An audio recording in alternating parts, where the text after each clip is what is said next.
What you're about to watch is a recording of a live Twitch stream of me playing on the first day of the TST server for the CV testing for the CVAA and spotting changes. Obviously, this is a Twitch live stream. It goes on for quite a few hours. And I'm responding to chat, which you will not be able to see on the screen, because if I put the chat on the screen, then it's going to get in the way of the gameplay. So I won't include the chat, but I will include the link to the highlight on Twitch in the description. So if you want to watch the original VOD with the Twitch chat, you can do that, and you can see what I'm responding to. But hopefully if you watch here, then you'll get a good impression of the testing, because I play something like 10 games in all the different classes with lots of different builds. I'll explain that during the stream. Also, at the end of this video, I will have a chapter marker for a summary that I'm about to record, where I'm summing up the positives and negatives for both the surface ships and also for the carriers, having played all of them. And so you don't have to watch the entire thing. If you don't want to, you can just skip to the end and you can watch my summary. So enjoy the live stream, and I will see you at the end of the video. We are on the TST server. I have played a couple of games. I've also spent a bit of time watching some streams. I've also done a bit of reading of like what people are thinking. So I've kind of got an idea of what the general kind of consensus is right now of like a lot of the main bits of completely uninformed, completely biased feedback are. I've also set up the ships because I didn't want to spend an hour, whatever, setting up the basic builds on these ships. So I have set them up. There is a bit of logic that I've used to the way I've set them up. But there's a few things you need to bear in mind when you're playing on a test server like this. First of all, my experience of playing many times on PTS is I know DG because the ad timer comes up here. So it kind of has to. Because it's normally here. Because I've now hidden it when it's not running, so it's not there. So, you know, just don't use it unless you have to. So I've set up the ships. Yep, so what you have to bear in mind with a test server is that people don't play the way that they play on live. So typically people are a lot more careless with their ships because they know the result doesn't matter. They know, like, you know, they're not being judged or whatever. It's not their main account. It's not going to affect their stats. And so people tend to be a lot more reckless. The other thing that I've noticed, which is really weird to me, I don't know why this is, but it is definitely true. The average skill level of people who play on test servers seems to be much lower than live. You would think it would be the opposite, because the people who are interested in the game would play the test server, but no. The skill level on the test server tends to be abysmal, and when you combine that with the fact that people are really careless, it tends to make it quite chaotic. So this is definitely not going to be a play style test. It's not going to be a meta test, because those things do not exist in the same way on this server as they do on live. So this is purely a mechanics test. It's also not a balancing test, because this is pre-balancing. Okay, so this is purely a mechanics test. And so we don't care if something is, and this is me saying you don't care, I'm trying to teach you, you do not care whether something is too strong or too weak, because that is balanceable, right? So if you're like, oh, that's a bit weak, or oh, that's a bit strong, that's fine. If, for example, oh, that mechanic's really stupid, the UI is dumb, it should say this, it should do that, that's valid, okay? But if something feels too strong or too weak, in terms of, like, it could be tuned up or down, damage numbers, ranges, those kind of things, they can be changed. Whether something exists or not, that's obviously valid feedback. The other thing to do with target that I just treated fucking words. The other thing to do with the test server is that because it's testing AA stuff, people are not going to take the builds that they normally take. Which is interesting. Because obviously people are like, oh, how can we completely shut down carriers? Is going to be the mentality of most people who are playing surface ships. How can we completely shut down the carriers and make them not be able to do anything? And so most people are going to be taking full balls to the wall AA builds. And so the other thing you need to bear in mind, particularly when I move on to playing the carriers, is that the AA, albeit with the new mechanics, is going to be like as strong as it could possibly be because people will be taking AA spec on everything. Okay? So don't think, oh, spec me. That's a bit, because that's tunable as well, and it's going to be tunable organically by the player base because they're not always going to use those builds. So you'll notice, as I go through the ships, some of them I have done that. So some of them I've built for AA. So the ships that you would expect me to do that on, I have done it. So Worcester, particularly, and Montana, we don't have gearing, annoyingly, or Halland, or like Grozhevoy.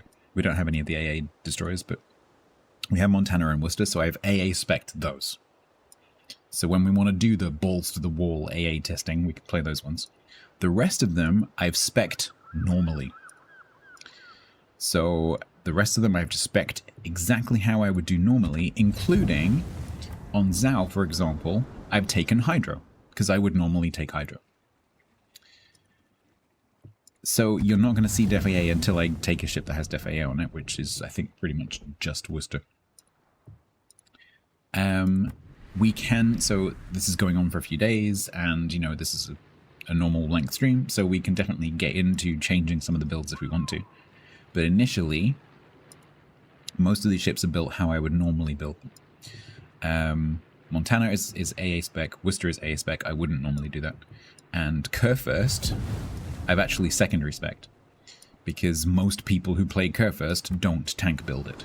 Most people who plays Kurfürst secondary spec it, so I have secondary spec'd it, which obviously comes with some AA benefit. Cheers, T-Bone.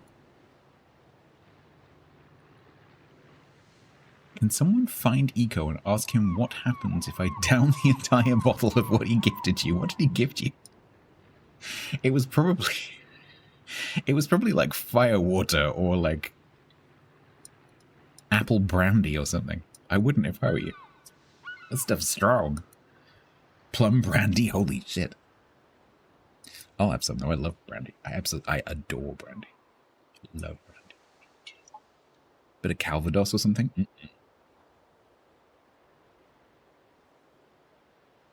Yeah.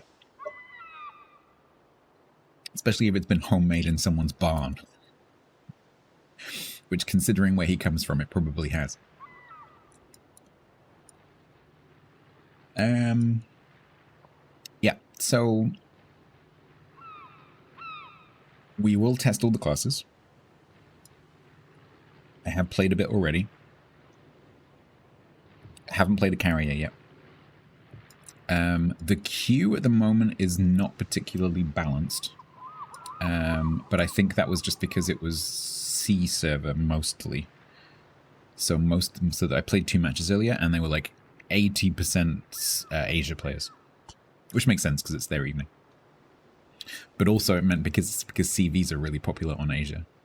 It also meant that the number of CVs in the queue was really, really ridiculously high. I suspect that's going to come down a little bit as people from EU and NA get on and they want to test Surface AA. So hopefully it's a bit more balanced. But we'll go through. Now, so there's a few things that I want to keep an eye on, and I'm going to ask you to, if you're actually interested in really paying attention to what I'm doing, just please try and keep an eye on some of like the new stuff so we can help to understand the nuances of it.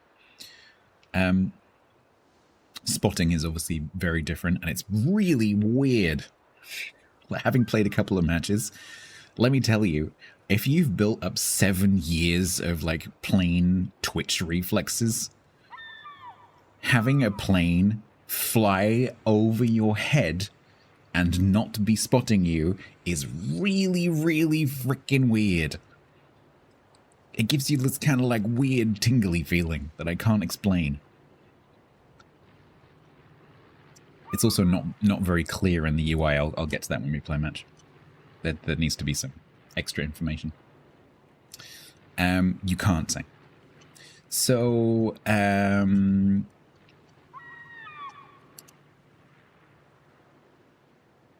the other thing I'm concerned about and want to keep an eye on is the blinding effect of the def AA. So there's 3 things to do with AA. There's the sectoring. Well, so there's like your normal AA just going off, which also has this thing called automatic AA attached to it. There's what used to be called sectoring. I'm probably still going to refer to it as sectoring because I don't know what else to call it yet. And then I think it's manual AA technically. But the problem is that's a legacy term that has connotations for long-standing players. I wish they'd call it something different. So I'm probably going to call it sectoring just because so you know what I mean. Right? So you've got normal AA and automatic AA. You've got the sectoring, and then you've got def AA. And the def AA has this blinding effect. And I'm a little bit concerned that that's going to mean, and it's going to be really hard to get an impression of this on TST just because people don't play how they normally play. But I'd like to try and get some kind of idea. I've got this feeling that having that blinding effect is going to mean that ships that don't have def AA are going to get massively focused.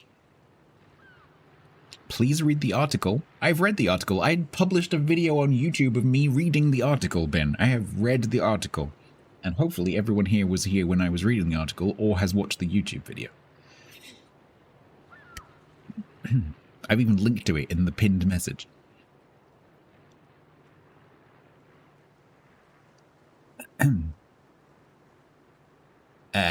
Adrian, they're not going to do it. Just if I were you, I would just drop that particular topic because they're not going to do it. Read it again. We probably are going to have to read it again. I've got it open in a tab just in case we have to refer to the wording.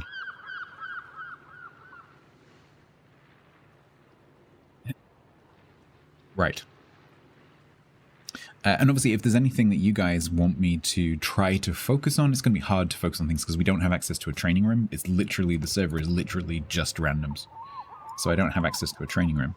So it's not like we can go, oh, let's just jump in a training room. So if we want to focus on one thing in particular, it's going to be hard because we might have to wait for that circumstance to come up and then like try and pay attention. So which is why I'm asking, like, I need as many eyes on the screen as possible.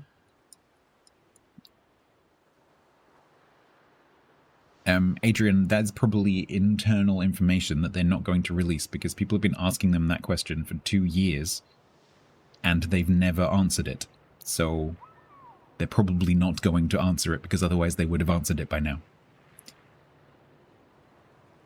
So there's just no point in asking. Just a waste of time. Right, so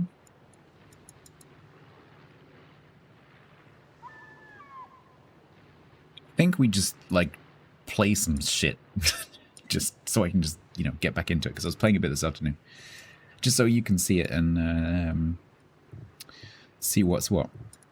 So I'll do Zao. So I did Zao earlier. Zao's an interesting experience. So my Zao is just like how I would build it on live. I haven't done anything to do with AA particularly. I'm playing it with range. I'm playing it with spotter plane. I'm playing it with hydro, not modified def AA. I haven't got any AA upgrades on it. It's just my bog standard Zao build.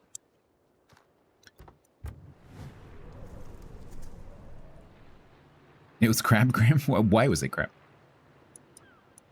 So one thing that I'm not going to put up with today is, it's dumb.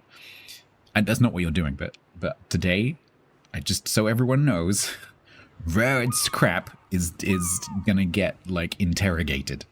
Because I want to know your opinions so that I can represent them. Because I'm definitely going to do a write-up of my thoughts and feelings. I've already put some feedback in the Discord, but I haven't got that much experience yet. But I definitely want to write like a summary of all my thoughts. And so what you think is really important to me. So I'm not going to put up with, oh, it's crap. You need to explain why it's crap. Because you suck. There you go. Yeah, me too, Adrian. I'm kind of curious as to what it looks like from the carries. The feedback in the Discord so far for the carrier players has been that it's a little bit frustrating because of the Def AA blinding. Because during the middle of an attack, or like you're approaching to do an attack run, and then suddenly all the ships disappear because you were spotting them, and they've got Def AA. And so everything that you were spotting suddenly disappears. The other thing people are finding frustrating is the fact that the transitions in and out of the flight modes are too slow. The players are finding it very difficult to have these two separately timed parts of the attack run, because you have to come down and then you have to attack, and both of those things take some time. So you go through, that was my dishwasher, you go through the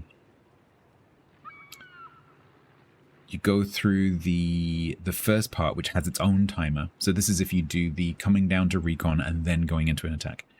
So if you, which I haven't seen myself yet, but this is what I'm gleaning from the reading. So you come down from high to low, and that has a timer. And then if you want to do an attack, that has another timer. And having to go through two timers is apparently feels like swimming. One of the comments I read, which I thought was quite good, was it feels like swimming through treacle.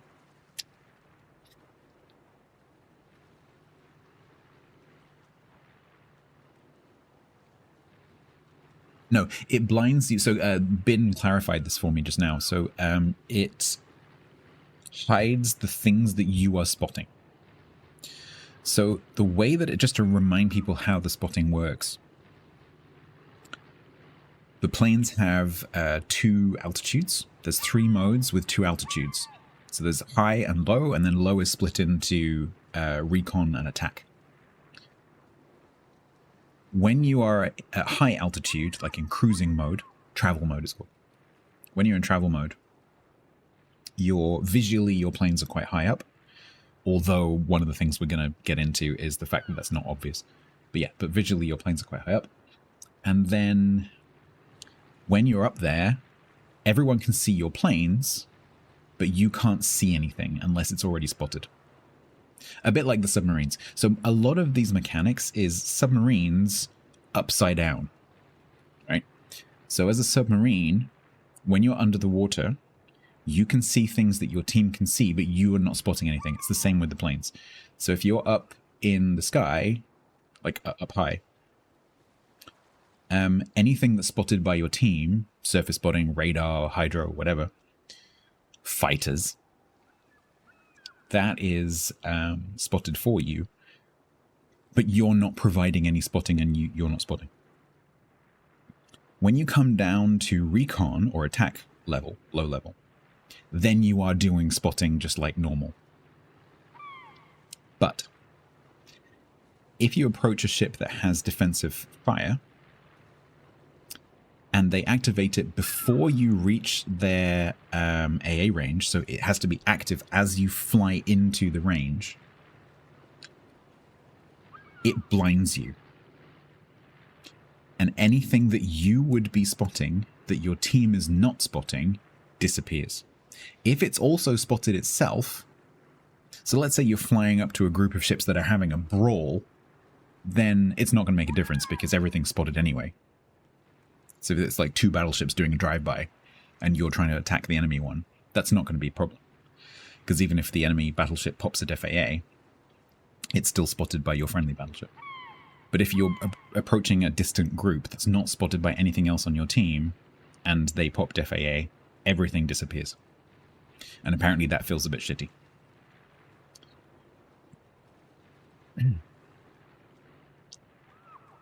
But we'll see. I haven't actually experienced that myself, so we'll see how that goes. Can I just ask if you've got any questions, like how does this work, how does that work? I'm probably not going to be able to answer them while I'm playing. If you just save them for when we come back to port, or if you notice something, just make a note and we'll address it when we come back to play. Because I'm going to be trying to pay as much attention as I can. It's really hard because when you play this game all the time, as a streamer especially, you kind of teach yourself not to pay attention all the time. You kind of learn a way of playing where you're not 100% paying attention because you're like reading chat, whatever. And so I need to try and get out of that mentality and try and actually play attention to what's going on. All right, so we're getting a lot of short matches, which is not particularly helpful when there's two carriers, but oh, no.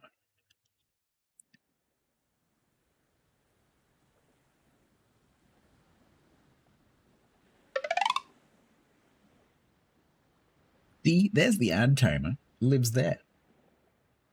Where it's obvious. Yeah, that's the thing, TC. Because I'm used to going, like I was explaining the other day when I was playing the submarines, and I just feel a bit lost because I'm so used to being able to just like autopilot to a position just because I know what I'm doing. That when I'm playing a submarine and suddenly I have to like formulate a plan, I've got no idea what to do. I made you more famous than Brad Pitt. Do you now have Brad Pitt's paycheck? Because if you do, I'll have 10%. Thank you very much. Yeah, no, the other day I was like, oh, Copium's on. That's cool. May you have Brad Pitt's paycheck? You'll have to ask Copium. You believe it tested 6v6? No, it's not, because I had a 12v12 earlier. It is normal, unless they've changed it. It is normal matchmaking, but with probably like relaxed rules immediately rather than having to wait. Because I definitely had a 12v12. I think I had a 12v12 and a 9v9 or an 8v8.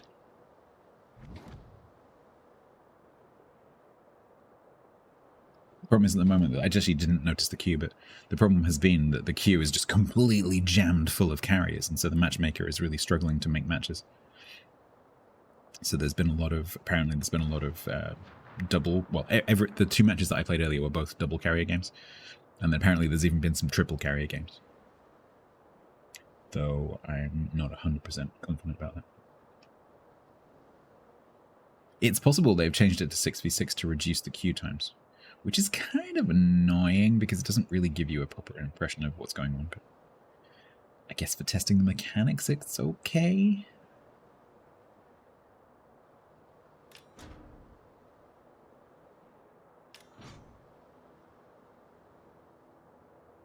Crichton are not going to accept that. Why is the choice of ships crap? We're not accepting it's crap comments today. Why is it crap? Explain yourself.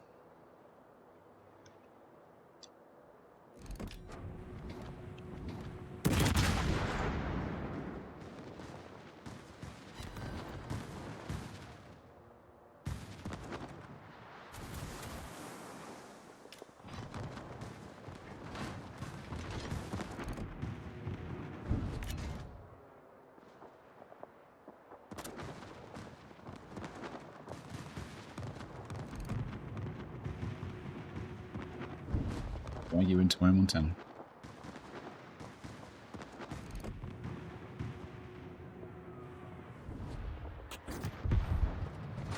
Here he goes.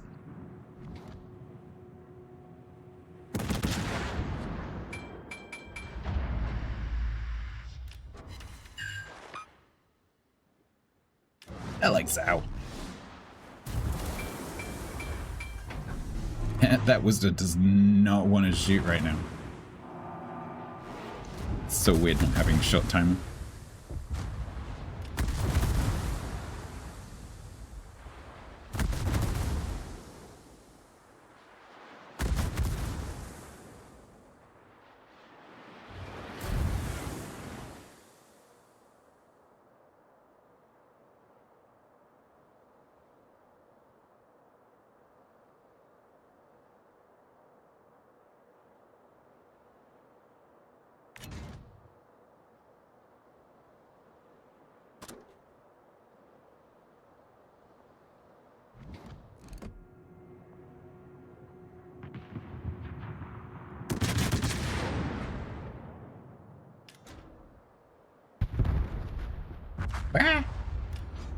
I think you'll find, game, that my bloom should have decayed just then.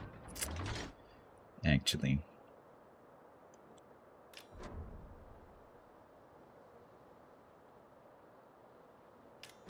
Itsy bang.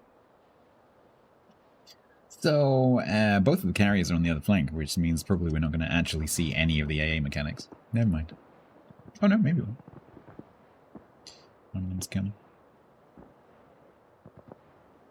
So he just launched an attack, so this is the attacking squadron. The rest of the flight goes up to immune altitude, basically. But he can't see me right now. But, and this is a big piece of feedback that I have, without actually looking up and guessing, I can't tell what altitude he's at. And I didn't see him come down then, and it's visually very, very difficult to tell the difference.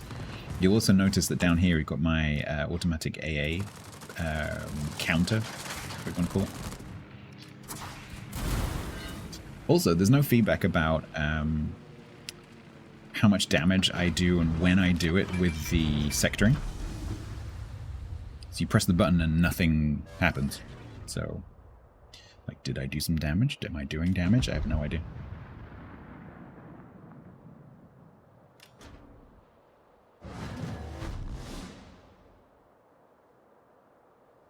Okay, this must be the Shima? Or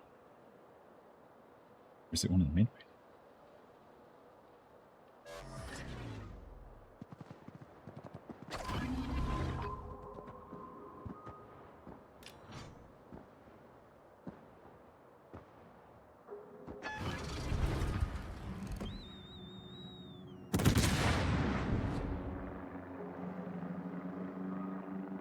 Yeah, exactly, Hangman. It needs to be, primarily it needs to be a map marker. Because as something approaches you on the map, obviously you can't tell its altitude from the map because it's 2D. So, it needs something to tell you.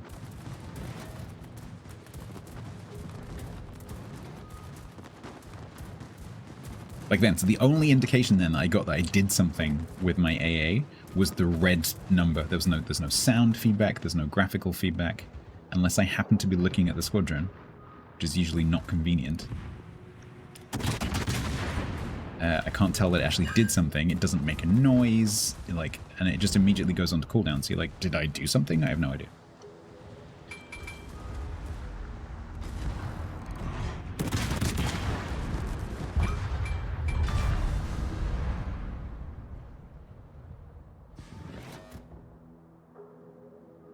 Like, is he coming down? Or that's down. But it's so difficult to tell the difference. Like, telling the difference between down and going away is very difficult.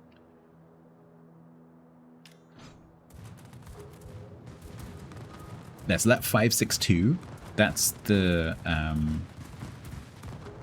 manual AA damage.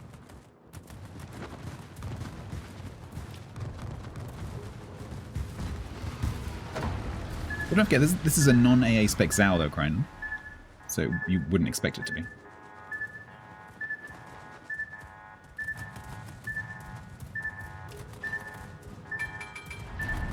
AA is not Zao's not exactly an AA monster.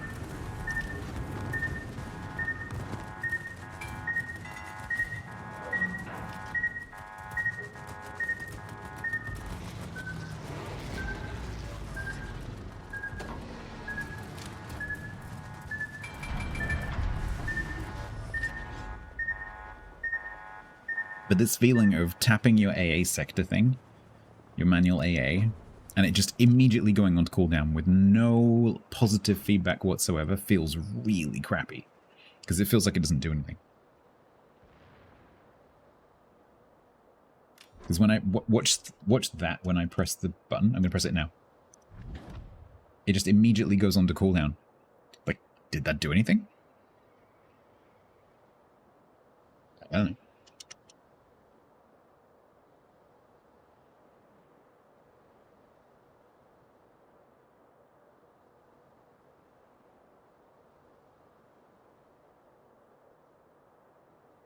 Is that active? Can I tell the percentage from that? Progress per second. Damage frequency. I don't think you can tell the progress percentage unless some planes turn up.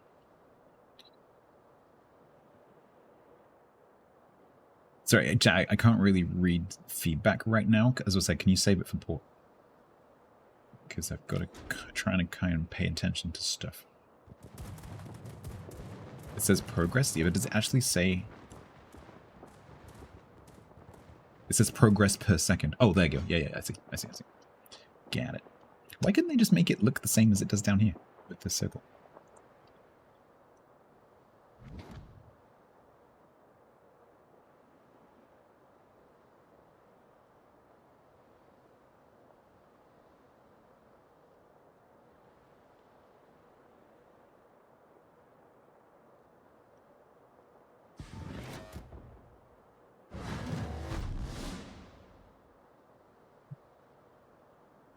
I'm going to be trying to keep some notes as we go.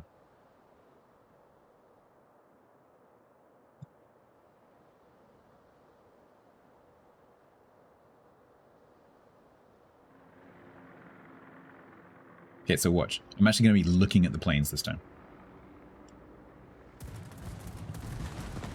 That red 432, that's it. That's the only positive feedback you get when you use the manual AA. That's it. If you don't happen to be looking at the planes, you have no idea.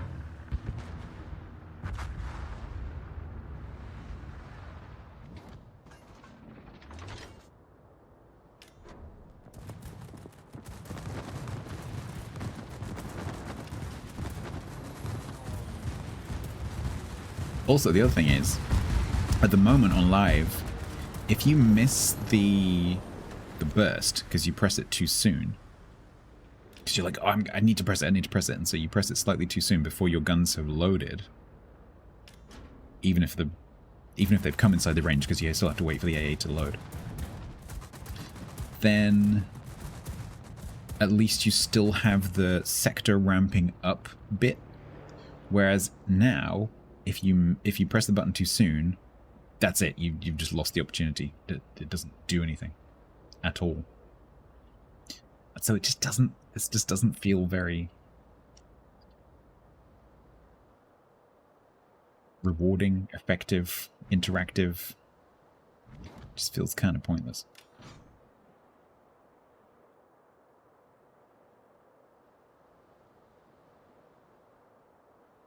Yeah, that's how it works, Bursavich. So if you, on live, if you notice when planes fly into your AA range, your AA guns don't start shooting immediately. And then if you go and look in the port, you can see that there's a loading time, like a reload time for your AA guns. And when planes fly into your AA range, let's say it's a 3-second reload, you can count 1 1000, 2 1000, 3 1000, and then your AA starts shooting. That's how it works. Which is dumb, but that's how it is. So if you're like, oh, my AA is 5.8, and so you're waiting like 6.1, 6.0, 5.9, 5.8, press the button. Too soon. This is only my 3rd game, Teacup, so I don't really have any right now.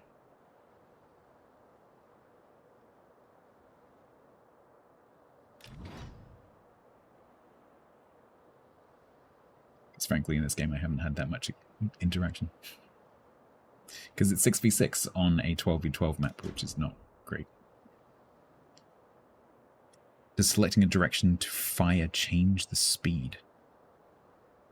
Does selecting a direction to fire? No. No, I'm not sure what you mean. The loading time is the loading time.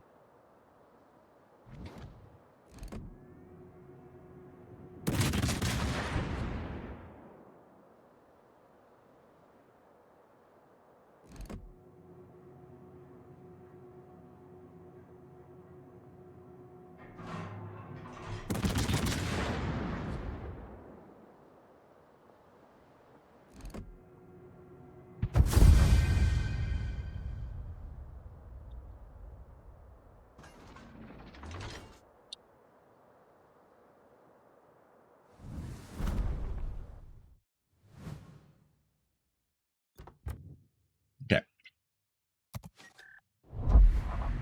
So if the planes don't come near you, it's just a normal battle, of course. Which is why, I mean, you need to consider the fact that everyone's going to be taking AA spec, but when it goes back to live, they will do that initially, but gradually people will fall back to their usual builds. And so seeing a Zhao with Def AA is probably going to be quite unusual, especially among more competent players, because you kind of need the Hydro.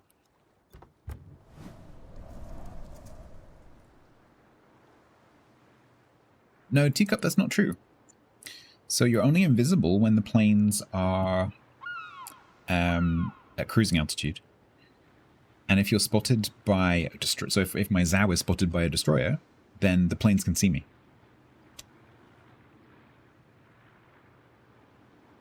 So that's not true.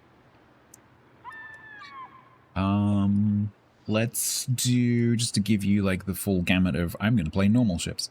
Let's do Shima. This is my normal Shima build. You didn't make it sense. Do you want to try again? Yeah, see, like, this is the problem. Like, there's so many carriers in the queue that it's creating short matches. I'm convinced it's not limited to, it's not a 6v6 format. It's just that the queue is having to deal with 27 carriers versus not much else. And so as soon as it has enough surface ships to make it like a 6v6 or something like that, then it just goes, yep, that'll do.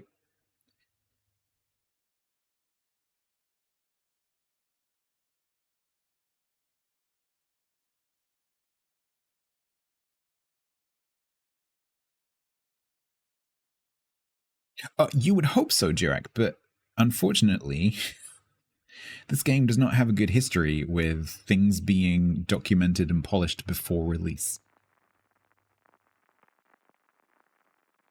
I point you to the non-existent submarine guide.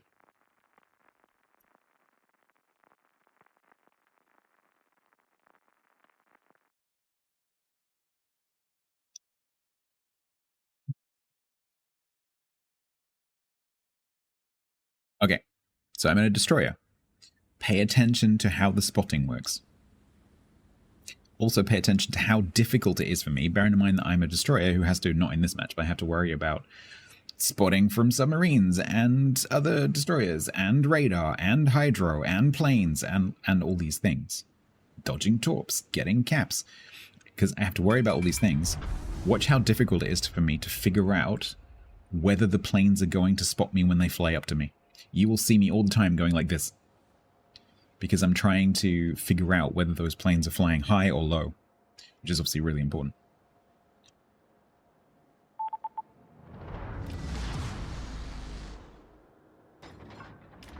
And it's arms race, great.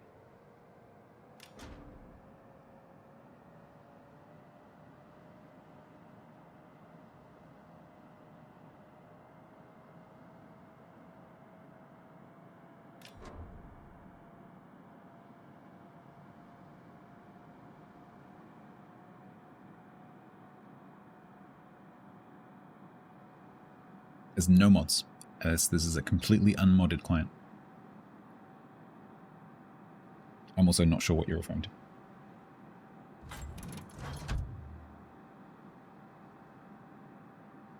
I don't even have shot timer, which is really weird.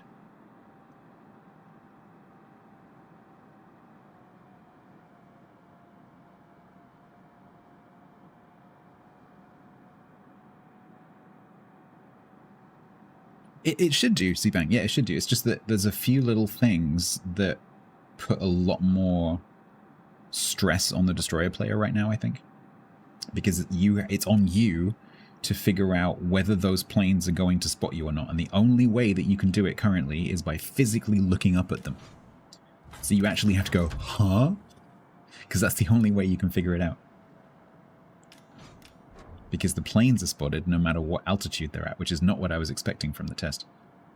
And the only way that you can figure out whether they're going to spot you is by physically looking and seeing if you can figure out what altitude they're at. I think that destroyer might try and go around the back to our carrier.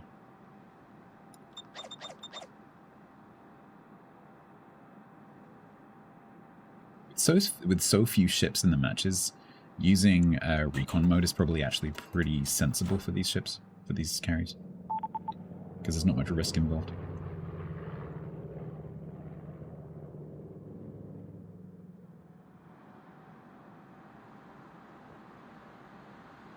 Yeah, something like that. Just a color or a slightly different symbol or a circle around it or an exclamation mark or just something. Make it visually somehow different. Okay, so he's going to detect.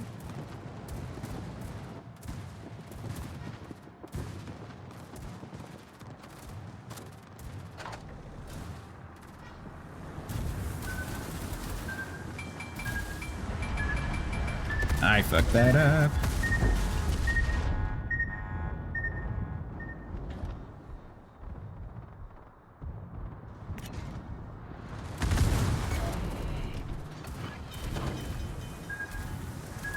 This carrier player's quite good at drumming. That's gonna suck. Yeah.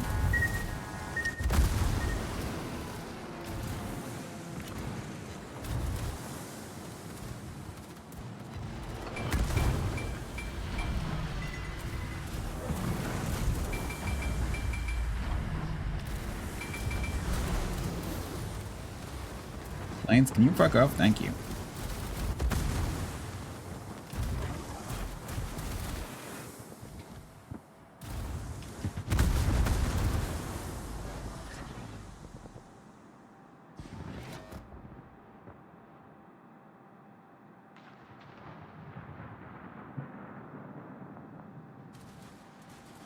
So is this high or low? I don't know. No idea. Looks lowish.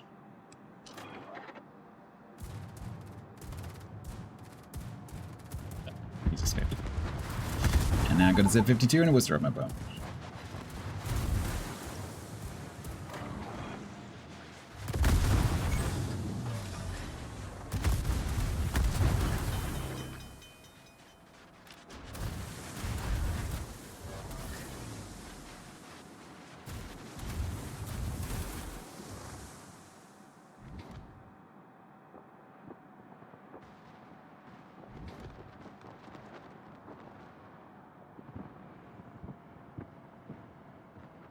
Yeah, a different color or just a different symbol.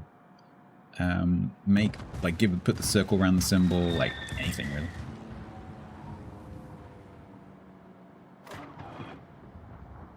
But like on the map, I can't tell. I can't tell the fact that those were high plains. Personally, what I think I would prefer would be for the high altitude planes to not be spotted. So you only see them when they come down.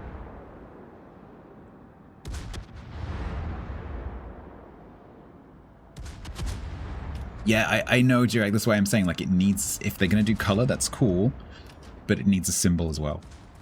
So it needs to go from, like, gray with no circle to, like, colored with a circle. Something like that. So that you can see what it is. So now why am I not spotted? Because that was the end of my... Was it because one of these guys is using Def AA? I can't tell though. That's a problem. Because I don't have my thing... Nope, no Def AA. I'm not entirely sure why I wasn't spotted then. I'm not entirely sure why I wasn't spotted then either. I have no idea.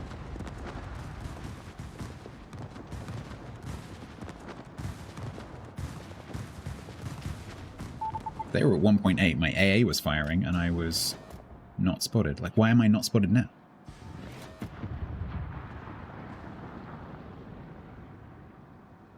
There's no chat for using Def AA. Yeah, but who's got it? Montana doesn't have Def AA. The Worcester's too far away.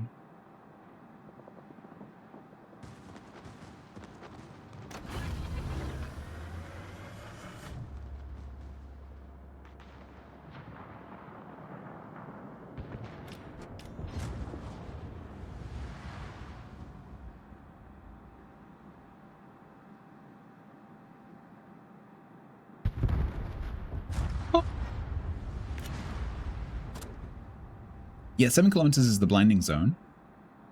But who had the Def AA? Because I was more than 7 kilometers away from the Worcester. And it blinds everything that the carrier is spotting. But for how long? Is it during that attack run? Because it definitely wasn't during that one attack run. Because he went up and then came back down again. Is it during that sortie? Is there a time limit? It's not clear. Yeah, they did come from the wizard's direction, but there was definitely 2 attacks. So the first attack blew up. The second attack started and then went back up again. And then a third attack started and they didn't spot me either, because they flew straight past me. Maybe Teacup, yeah, maybe it's the duration of the Def AA, regardless of where the ship that did the Def AA is. Which is weird, if that's how it works. Okay, then why did he... Okay, because he came down. Not having it. So when you're looking straight up, you can't tell altitude. It's impossible.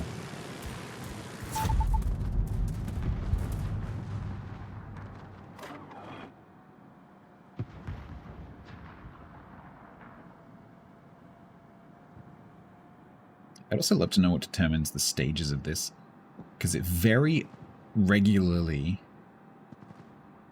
stops on a very round number. 67 is 2/3 precisely. You know what I mean? Like if you round up.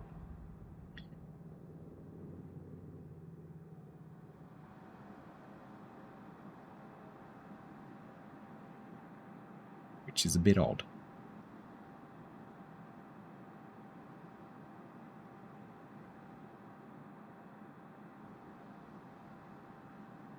Yeah, it is sausage. But my problem is that you have to look at the planes. So you have to spend a long time going like, is that up? Is that down? Like, and I guess you become more familiar with it the more you look at it. But the closer they get, the harder that is to tell because you're looking up. And if something comes vertically down at you, you can't tell the difference. Oh, alrighty, I don't care. We're not playing to win on the test server. We're looking at the mechanics. This is not about winning or losing. This is about whether this is a good set of changes.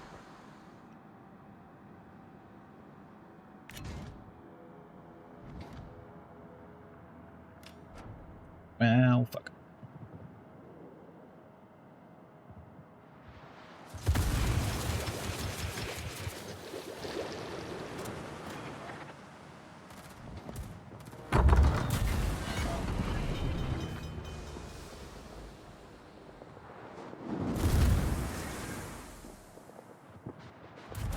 Please eat my tops.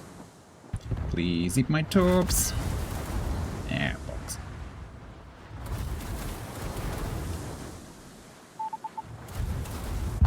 Please eat all my tops.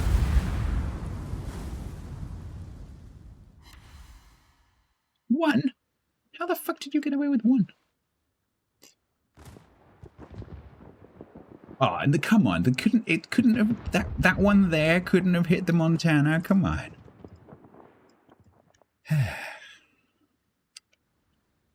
Did you like me spotting it works fine if I stream snipe? Oh dear. Hey, Soldier Man. Right, I need to make a couple of notes. So,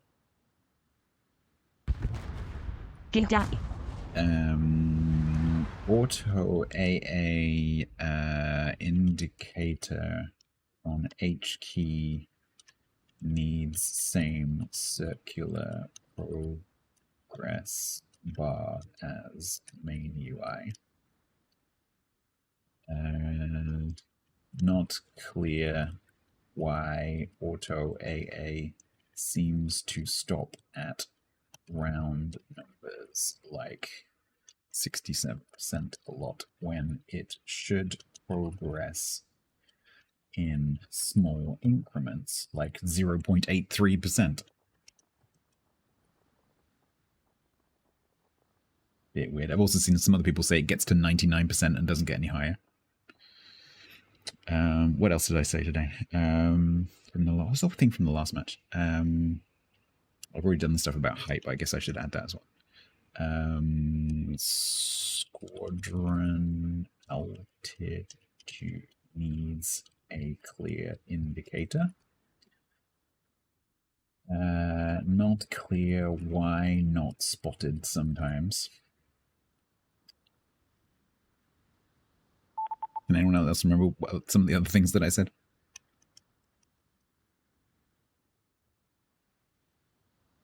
Thank you. you, Tom. Yes. Manual AA needs some kind of feedback other than just going straight to cooldown.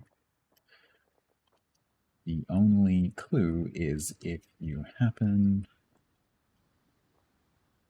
to look at the planes when you press the button and see the little red text damage, which disappears immediately.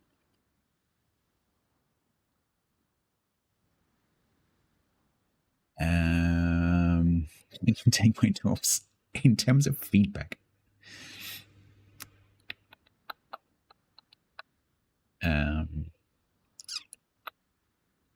I don't know this yet. I'm going to write down ships without FAA might get more focused than on live because they cannot blind.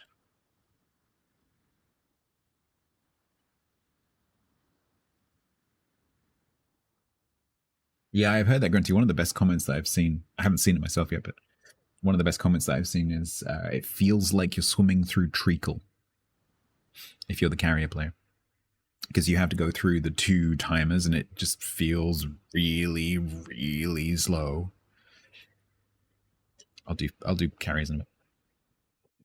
But more people are interested in the service ships.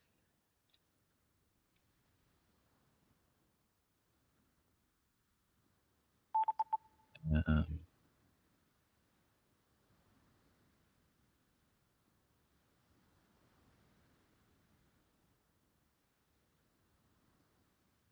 think that was it so far. You initiate an attack with audacious bombs from 10 kilometers away and you are not able to drop in time. Holy shit. Now, so Grunty, was that, because the way I understand it is, you can be at high altitude and you can immediately proceed to attack, or you can come down to recon and then attack from recon. Does it take the same amount of time and distance to attack from high altitude as it does from recon? Or does the coming down to recon count as part of the... No, it doesn't. So is it quicker from recon? Because what I've heard people say is it's like 2 stages, and I'm assuming that they're talking about coming down from high altitude. So they have to come down to recon and then down to attack. So you get the 2 timers. That's what I've read. It'll become clear when I play it, but... Yeah, okay, makes sense. Makes sense.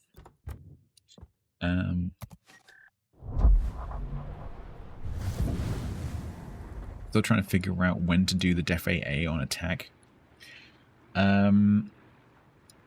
So obviously you have to do it before the planes enter your AA.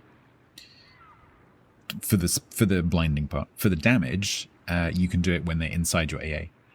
But the massive benefit of the def AA is the blinding part, not the damage part. That's my impression anyway. And so you need to make sure it's running when they enter your AA. What I also don't know is how does it work if you pop it before they enter your AA, because you have to. Yeah, before the 7-kilometer extended range, I assume. Yeah. So let's say they're at 8 and you pop it and they fly into your extended AA range, then they get blinded. What happens if you pop the def AA at 8 and then they don't fly into your 7-kilometer AA? I'm assuming then they don't get the blinding effect. But it seems like if they fly into your AA and they get blinded, they stay blinded for I don't know how long. But because we don't have access to the training room, we can't figure all this stuff out. Because unless it happens to happen in a match, and we happen to be able to figure it out, we don't know.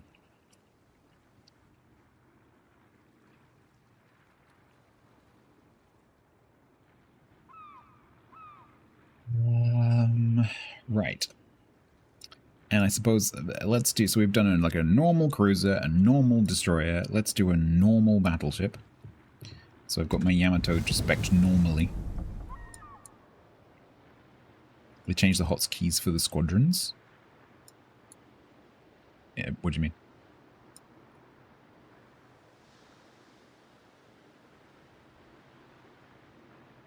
Keys.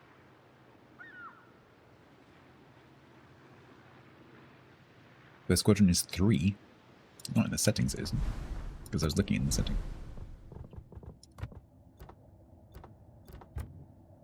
Squadron 1, 1. Squadron 2, 2. Squadron 3, 3. Squadron 4, 4. Squadron 5, 5, and so on.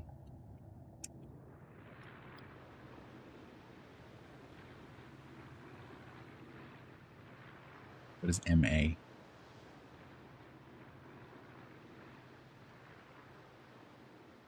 Oh, your guns.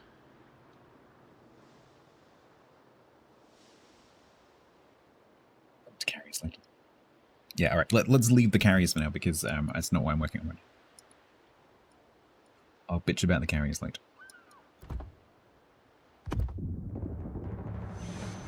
Bog standard Yamato.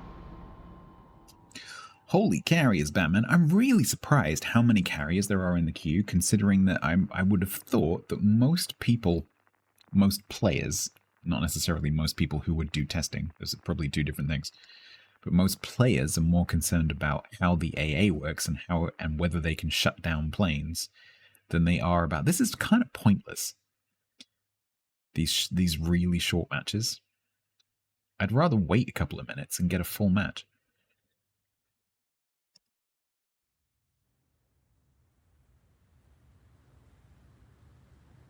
Yeah, but it doesn't let... I suppose it does let me test something, because I'm going to get focused to crap here. Because I'm going to be the one that spotted.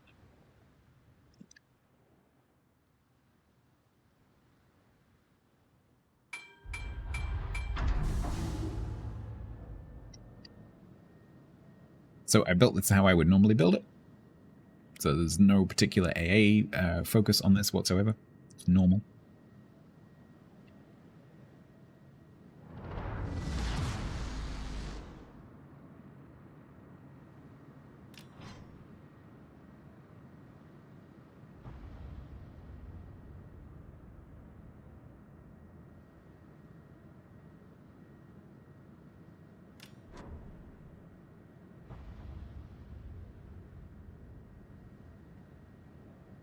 Ship historically vulnerable to CPs. I mean, there is that.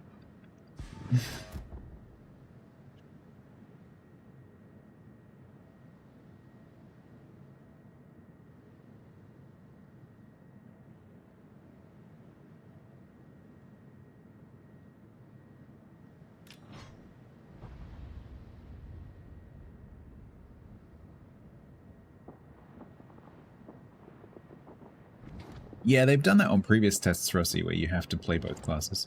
I think they're probably hoping that by offering the giveaway for the carrier, for the Enterprise and the Musashi, that people will play both classes. Or both, like, surface and carriers. Why does my dynamic... Is that not stuck? It doesn't save my settings. I changed this earlier and it's changed back.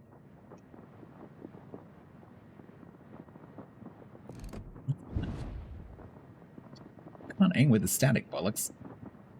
Doesn't mean anything.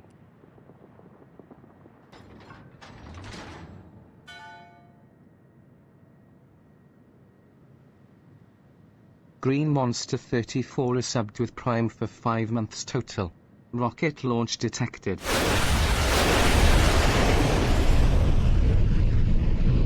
Green Monster, thank you very much for the Prime. Appreciate you. Welcome back. But Natha. This took how long to set up? What is this? Correct.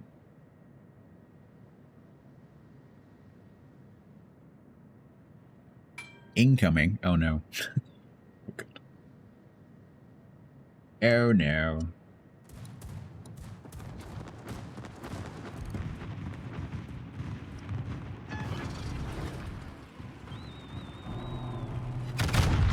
Press the switch to spotting aircraft to camera mode. Uh-oh. Bryce. Hello. I'm terribly busy because I'm in a 4v4 right now. Short matches, not particularly. Pork market. Great.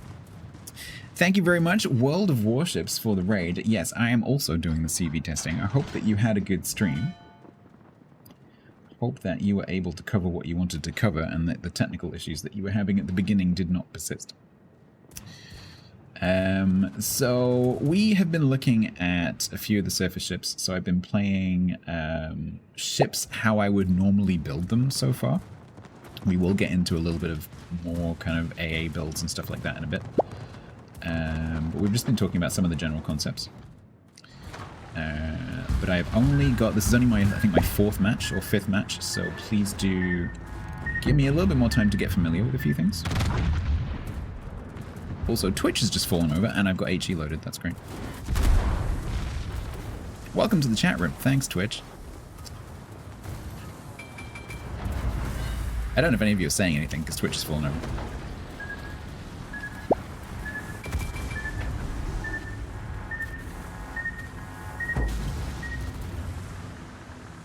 Drop rates are a bit long. Do you mean on the carrier attacks? Yeah, that's a very common piece of feedback.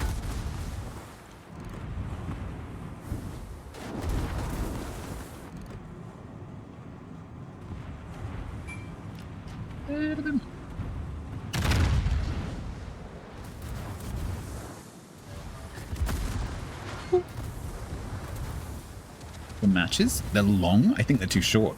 I would rather wait 2 minutes and get like a 9v9 or a 12v12 than wait for 5 seconds and get a 4v4. If you're playing a carrier, yes, it's going to be really long because there's way too many carriers in the queue. Please play surface ships because there's not enough of them. Please, I beg you. I'm also not sure. Do the planes have full immunity when they're doing an attack run? Because if you press the manual AA during the attack run, I'm never seeing any red damage numbers, which is the only clue that you've actually done anything, is the little red set of damage numbers. That's literally it, like that, 387. They don't have immunity? I'm obviously just missing the numbers, or it's not working. One of the two. They take reduced damage. I mean, that's how it works at the moment. I've honestly forgotten what I said. Do you think they take reduced damage? Boop. Ow. 623. That's the only way that you can tell, is to look at the planes. Which is kind of annoying. Because I want some like feedback, like, yeah, you're doing something. We do have some guests. If you've not been here before, my name is Stats. I am a CC for EU. And today we're gonna, I don't know if I'll stick with it, given the short matches that we're having in terms of like the 2v2, 4v4, whatever. I might not stick with this for the whole stream, because that's gonna get pretty boring pretty quickly.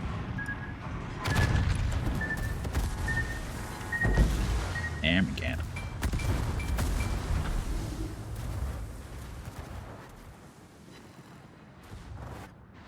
Stick with it for a bit. I want to play some carriers, obviously. I want to play some AA spec stuff, just to see what that looks like. But I've resisted doing that because I think everyone's going to be doing that. Everyone's going to be playing AA spec everything. And I think that's going to skew people's impressions of things, so I wanted to make sure that I play non-AA spec stuff the way I would normally play. It's a 4 to 5 minute queue. Yeah, do people need to play surface ships? There's like 10 times the number of carriers in the queue than there are surface ships. And I don't know why. Because I was expecting it to be the other way around. I was seriously thinking that we were going to be short of carriers. And that we were going to be, I'm assuming that they've enforced it so that every match has to have a carrier, otherwise this would be stupid. But I was expecting it to be more surface ships, because I was expecting it to be, everyone would be like, right, does my AA now stop carriers from ever attacking me ever? That's what I was thinking it was going to be, but apparently not.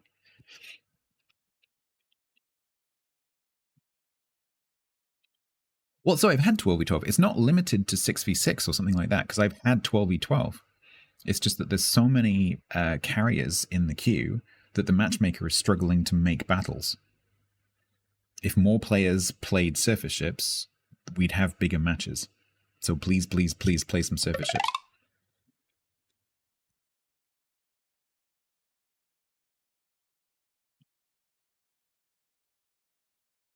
You got to play CVs to enter the Enterprise giveaway. You got to play surface ships to enter the Musashi giveaway.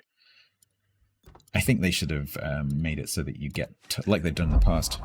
They should have, with the submarine testing, they should have made it so that you end up having to be forced to play both with tokens or something.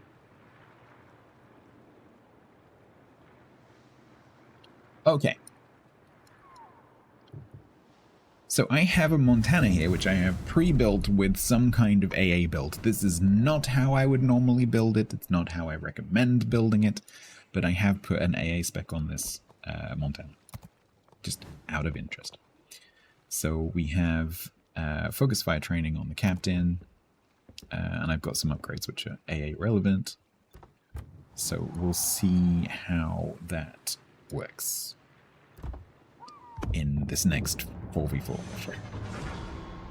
That ratio is not quite as bad as it was before. It's only 4 times as many carriers.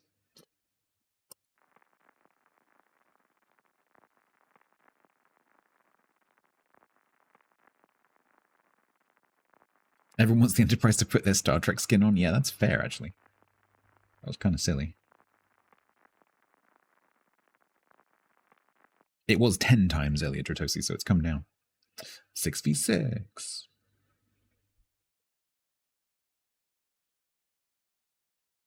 Did I see Nosfodemon in chat? I did see Nosfodemon in chat.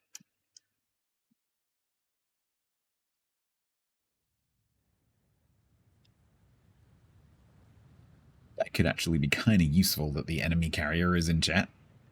If we have any, please don't call me bro.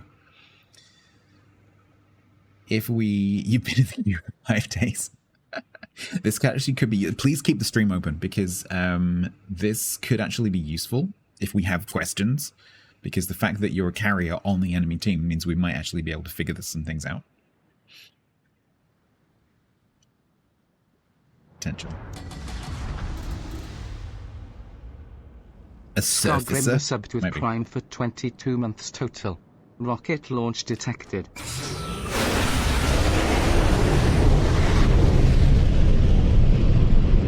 It might be. Scar Grim, thank you very much for the 22. Appreciate you. You will skip the ads, which is starting now. Dirty servicer. Alright. So, AA spec Montana. We'll see what happens when I press the, actually the spacebar. Thank you for the follows, everyone. Turn on some circles.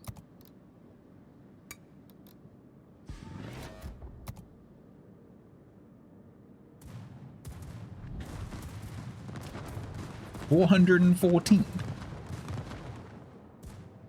That's not really what I was... My Zao was doing more than that. Okay. Alright. Alright. I've got HE loaded again because it's my best match.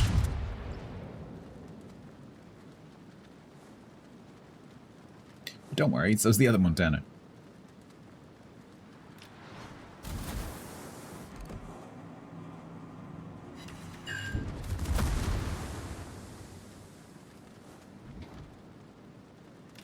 Okay, so he's spotting me.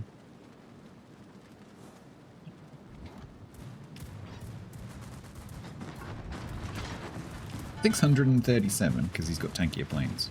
Because it's a percentage of the plane's health, which doesn't really make sense to me, but that's how it works.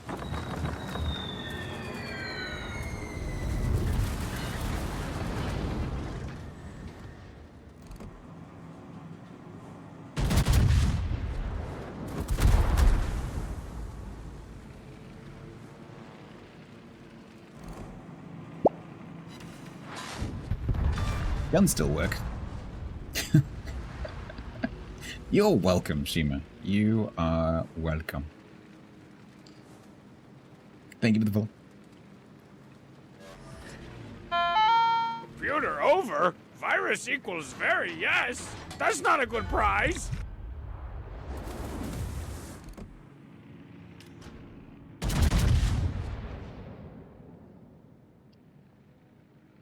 How will this affect the planes that are in scenario operations? Oh, I have no idea. I would imagine the operations will need a rewrite.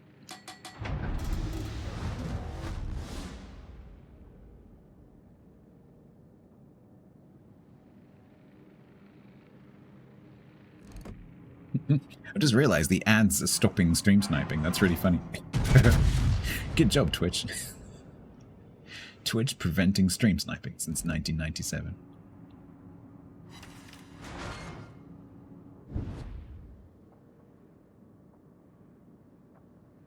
They were advertising the Olympics.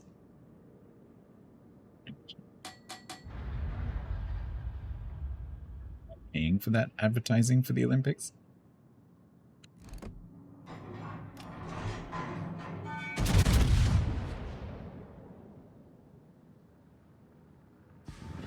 Where are all the planes? There's 2 carriers.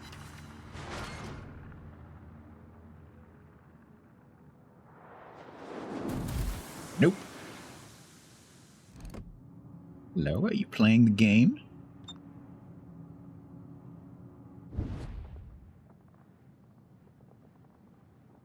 Where's Lengo?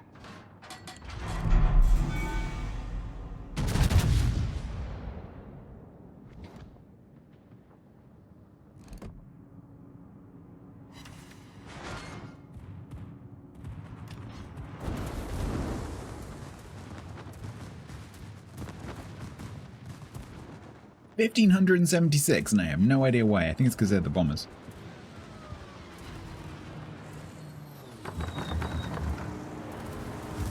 Well, he seems to be getting... It's not on my stream again, so I'm pretty sure it's your internet. Everything my end is hunky-dory.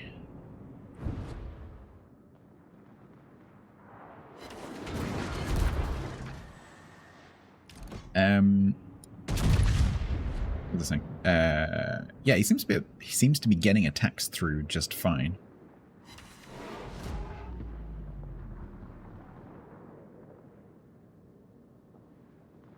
Yeah, sorry, Nosfa, I have to run ads.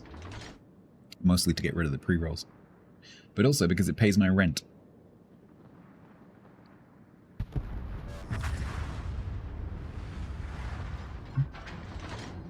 There are ways to get rid of the ads.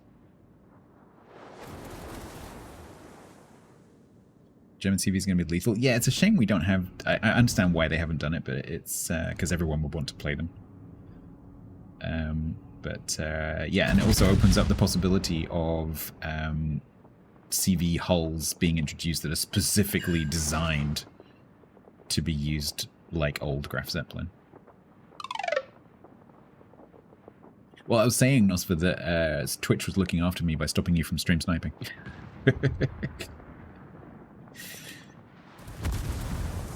What's that? You want to see where everything is using my stream? Nope. You get ads for sausages and the Olympics. The hell is that dispersion?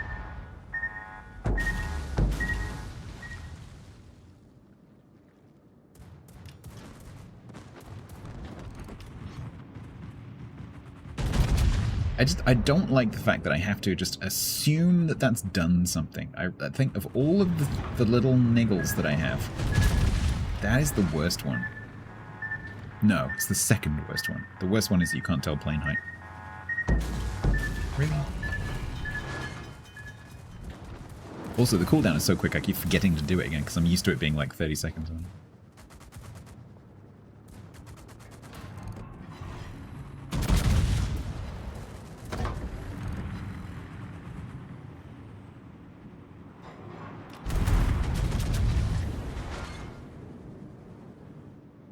Hi, Lango. Nice broadside you got there.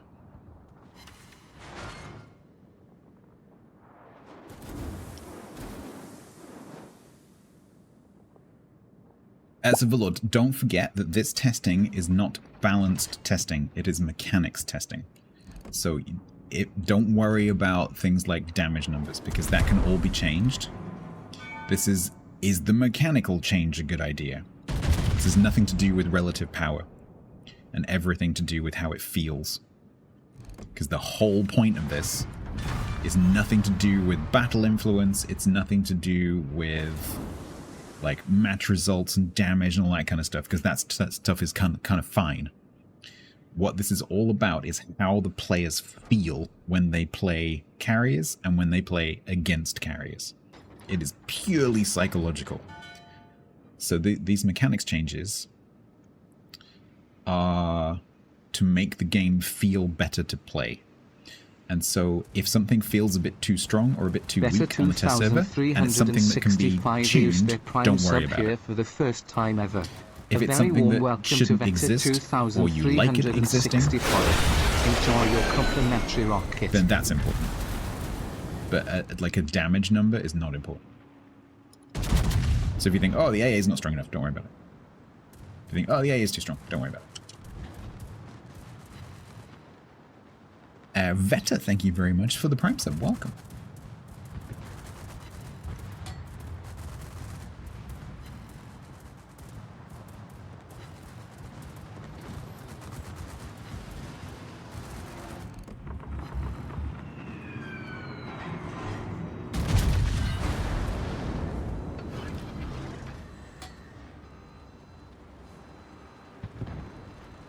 Need more feedback on the planes. It's even more confusing than it is on live right now, where you don't know which... Because right now on live, when you have an attack run going on, you don't know which symbol on the map is the run-on from the attack and which one is the attack that's just happened that's going up. Now you have the added complication that you don't know what altitude they're at. Dice T used their Prime sub here for the first time ever. A very warm welcome to Dice T. Enjoy your complimentary rocket. I haven't got a single plane kill using my manual AA. Dice T, thank you very much for the Prime sub. That's a familiar name. How you doing?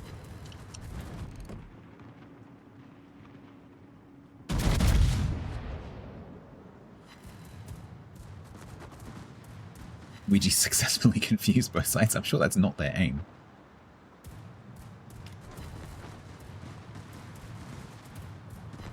Keep forgetting to press that. It's the cooldown is I'm not complaining about the cooldown being quick, but it's kind of annoyingly quick because you're constantly having to press it.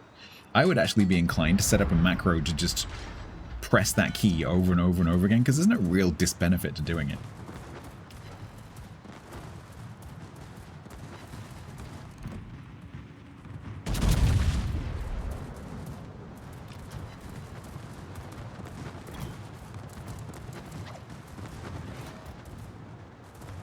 Oh, I get the gap. Nice.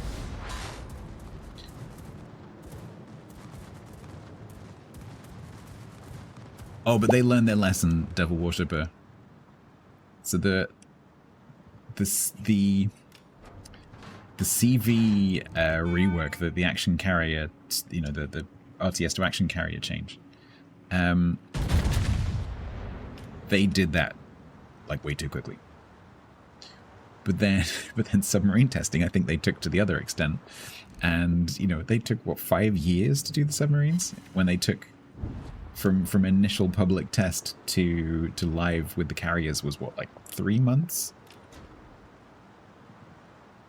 So they went from one extreme to the other. They definitely learned their lesson, but of course, you know, it's a different development studio, so who knows what it's like now, because it's different people. A whole bunch of different humans.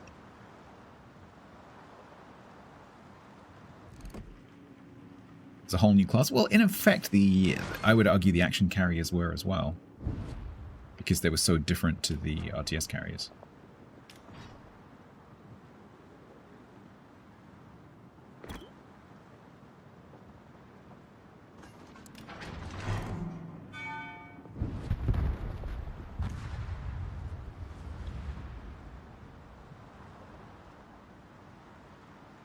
A new class with the same name. Exactly, Snop. Yeah, exactly. So they retired one class and introduced another one. That's how I think about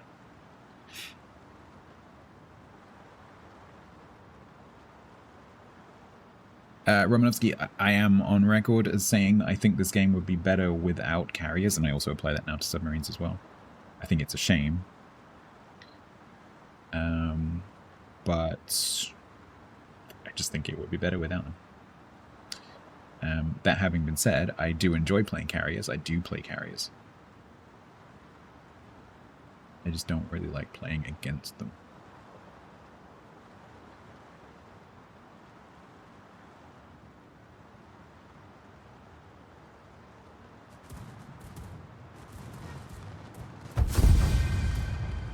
So there's, I'm picking on the bits that I think need improving or could be problematic, but there's lots of positive in it. There is lots of positive in it.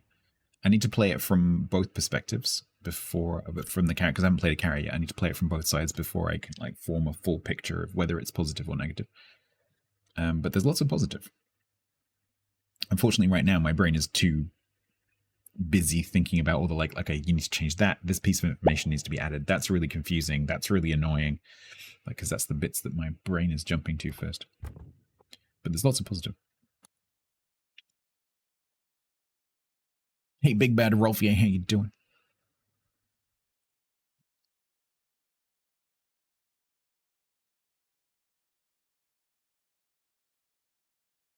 The only reason the rework is happening is to shoehorn CVs into ranked and clan battles where they are currently overpowered.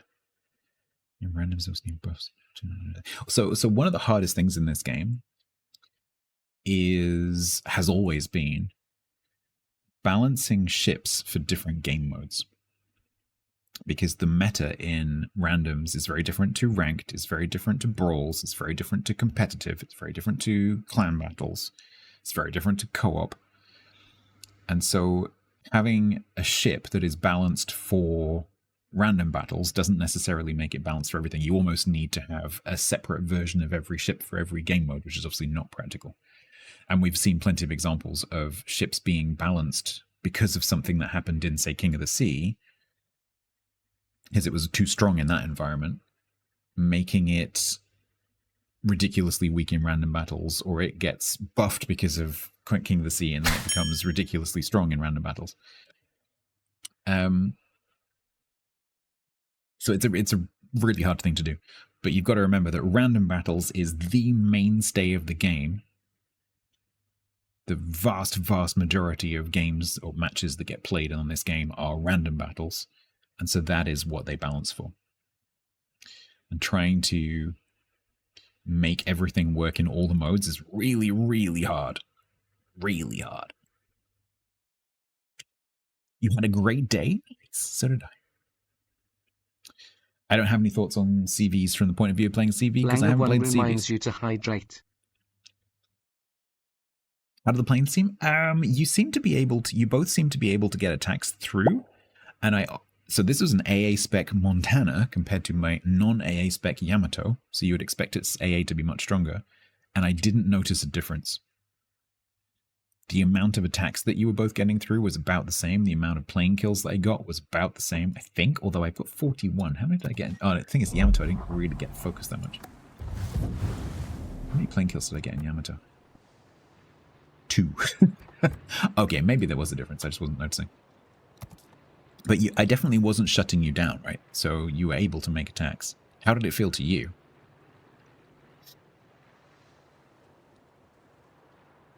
Any bombers versus fighters?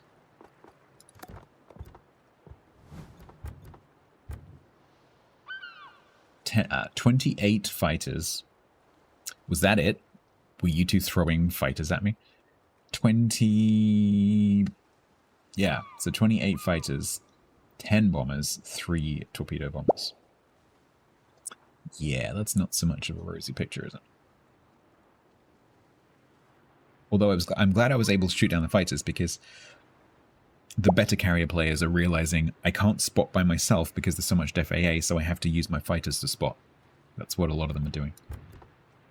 Because obviously it's very easy to spot a battleship with fighters.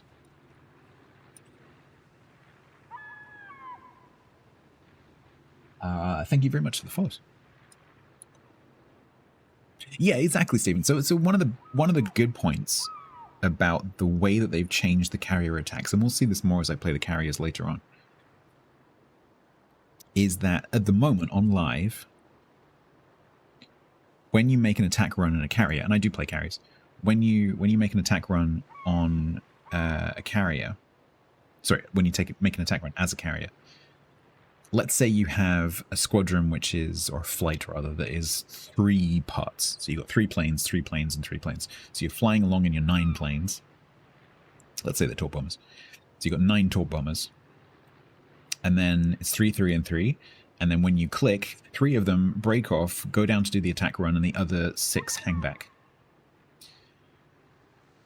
When one of those planes gets shot down, it's immediately replaced by one of the ones that's hanging back. There is kind of an animated delay, but it's effectively instantaneous because all of those planes will be able to make the attack. So as long as you have 3 planes remaining, you will be able to make a full attack. So the main criticism with AA at the moment is unless you manage to get that last 3, unless you actually go through all of the first 3, all of the second 3, and into that final 3, you're not affecting the actual attack itself. You're affecting the carrier's ability to bring more planes later on, but in terms of them attacking you right then and right there, you have to kill at least 7 planes to make an impact, because the first 6, they've still got 3 left. The way that works now on here is different.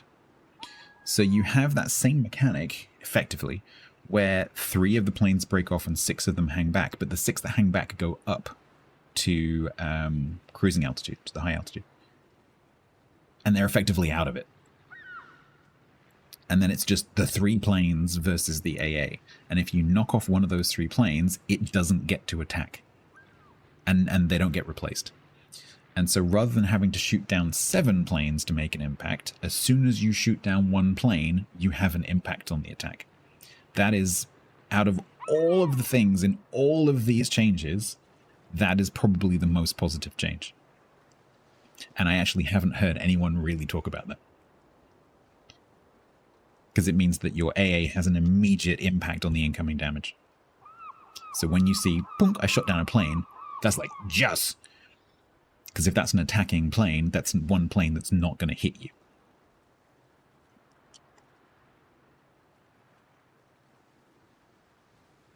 So just bear that in mind. When you see plane shot down, normally at the moment on live, it's like, okay, you'll go say plane shot down, great. That means the carrier's got 1 less plane they can launch at some point in the future, but they can replace it. Now it means that, because they do lose a plane that they can launch later on, but also it means that it can't attack you right now. And that is the big, big difference. That's why I was complaining, like when I'm doing my manual AA and it's not causing any planes to die, don't feel like I'm being rewarded for pressing the button. Gavrio07 resubbed with Prime for 5 months total. Rocket launch detected. 4 months of Bezos losing money. I hope he doesn't go bankrupt now, smile.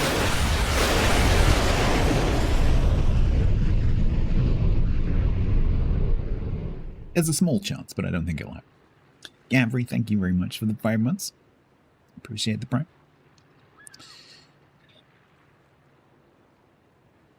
Yeah, I've heard a few people, Stephen, say that. That people are finding... And again, this is a balancing thing, right? So if you think that the guns are too strong, don't worry about it. The question isn't, are the guns stronger than the planes? The question is, did you have a good time using the guns? Because the range can be changed, the damage can be changed, the reload can be changed. All that stuff can be changed. Dispersion can be changed. Arcs can be changed. Molite0V resubbed for 35 months total at tier 1. I'm doing my part to bankrupt Bezos. Molly, that's a normal sub. I think that's making him richer. Pretty sure.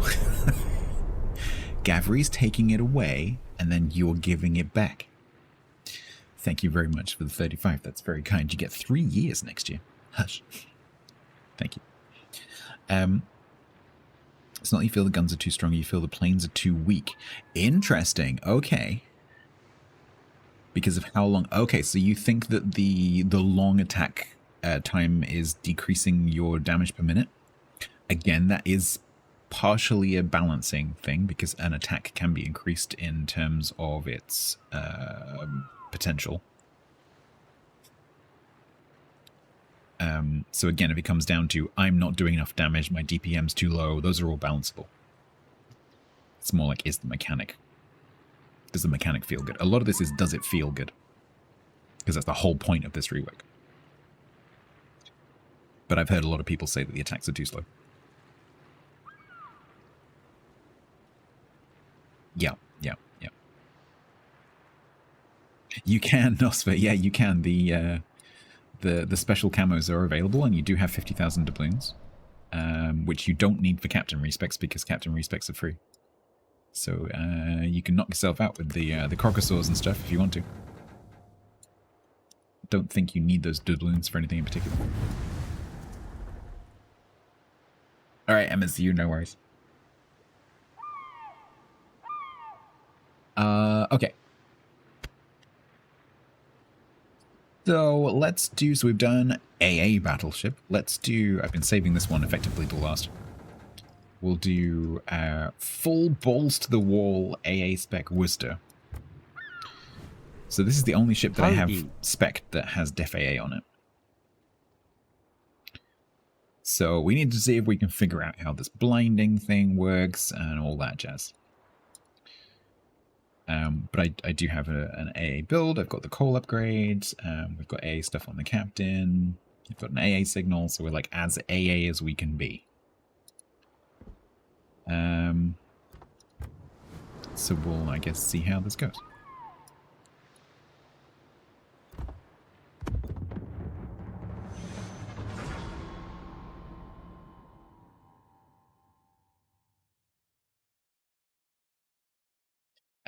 They've said that they'll address fighters separately, and they've said that they're not going to do mini-map spotting. It's not going to happen. Did I give the cook a pistol? Gave him 2.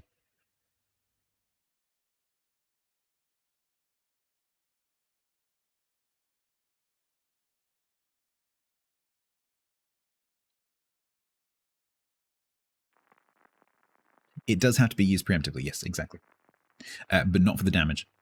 So the damage happens regardless of whether you do it preemptively or not. And arguably, if you do it preemptively, you lose some of that damage.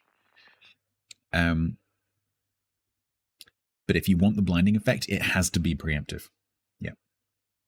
But it's still worth doing, even if you miss it, even if it's too late, because you still get the damage buff.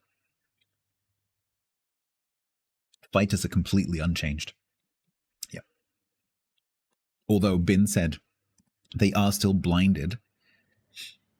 So you can still use Def AA. If you're being spotted by a fighter and you don't want to be, you can use Def AA to blind the fighter, apparently. That is a thing. I haven't seen it myself yet, but that is a thing. Oh, we got a bunch of viewers in there. We got a Dodo. We got a Steven. We've got a Midway and an Audacious. Steven, I would actually prefer it if you leave the stream open, honestly, so that you can hear what I'm saying, because I might have a question that you can answer while we're playing.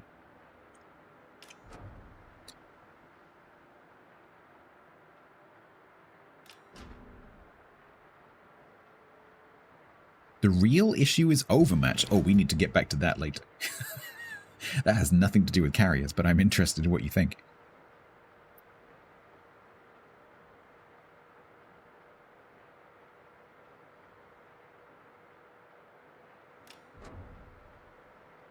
Alright, so detectability by air, 6.9.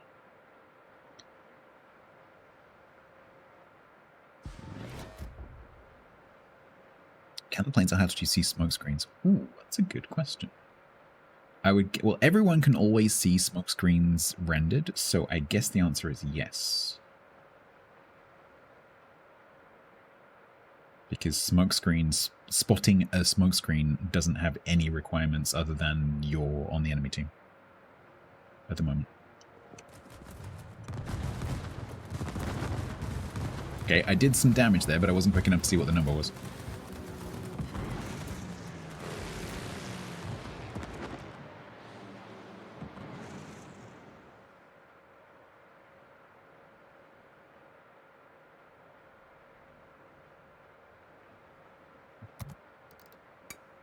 Unless you use binoculars, yeah, indeed. 569.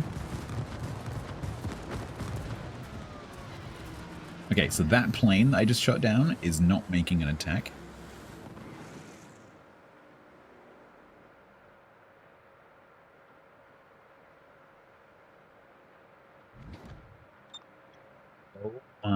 Oh my, kaboom.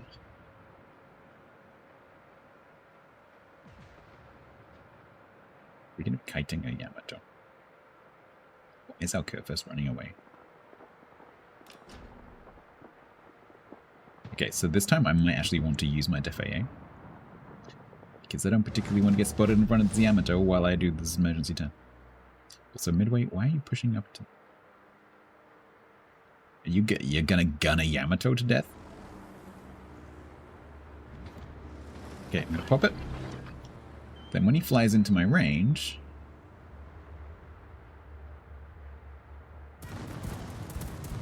he should now be blind. Okay, so this is Dazzled Squadron, so this new ribbon means that he can't see shit right now. But what I don't know is how long that lasts. Don't forget, if I'm shooting and I'm spotted by this Yamato because I'm shooting in open water, the dazzle won't work because I'm spotted by the Yamato, not spotted by the planes. So the only time that you would use the DFA8 blind is if you are only plane spotted. Or a ship near you is only plane spotted and you want to protect it.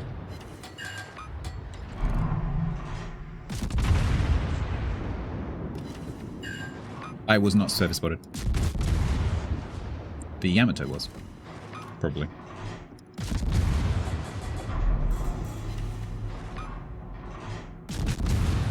The progress bar of the AA bugs. I've heard a few people say that it is. I've noticed a little bit of oddity with what percentages it stops at. I've heard some people say it gets stuck at 99. Yeah, I've heard that. Some people saying it gets stuck. I've noticed it stops at 67% a lot as well. Which is really weird because it's supposed to go up in like really small increments.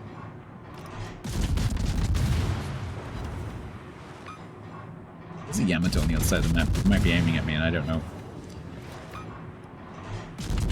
Oh, I know Grim. Yeah, I know. Oh, wait. Doesn't mean it's a sensible idea to push into a Yamato like that. Ow. Turns out he was looking at me.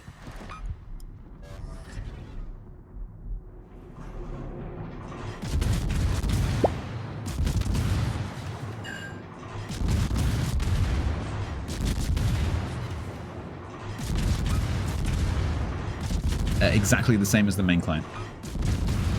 About 67 gig.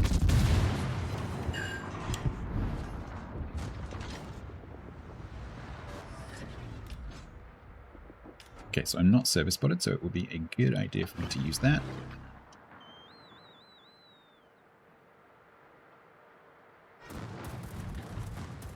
Now you see me, now you do not. But he's going to try and make the drop anyway, because he knows where I am, like, in terms of shooting me blind. But I think I actually got his entire attack run. Now, what I don't know... I was really... I'm kind of annoyed those fighters got that, because I wanted to watch what happens next.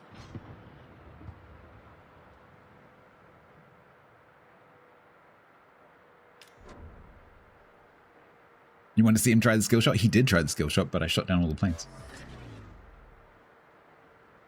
I got the entire attack.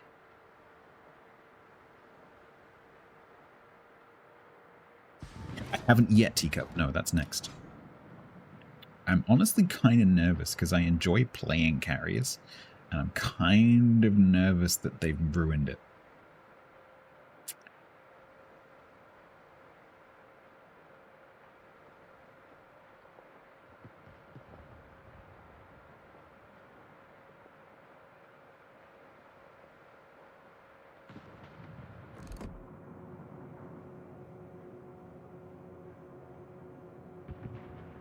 I don't hope so. A lot of people play carriers, a lot of people enjoy playing carriers. The objectives of this exercise should be to make it fun for everyone, not to stop people from playing carriers, because that's a really short-sighted way to think. Yeah, I like CVs.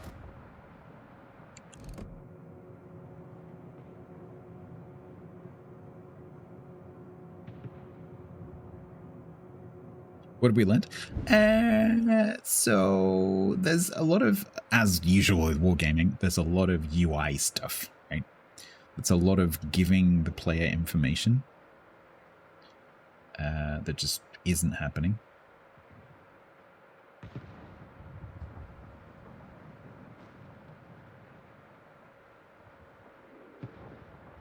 Get him, Dodo.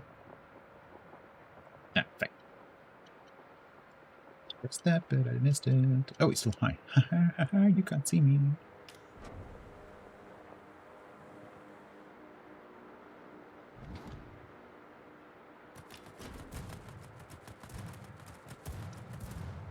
Keep forgetting I don't have to worry about which side of the ship the planes are on. That is a massive positive, because on live at the moment, I hate that. I hate the fact that I have to work out which side of the ship the planes are on before I press the button. Hate it.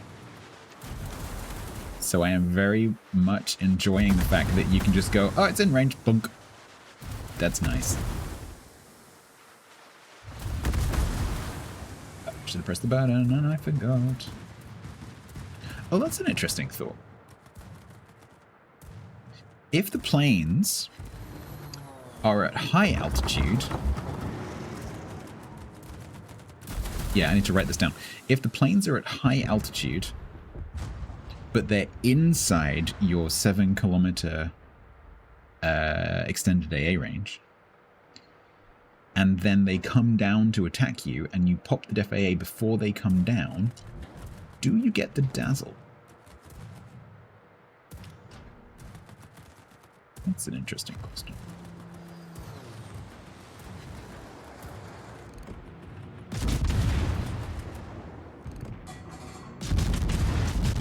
You do?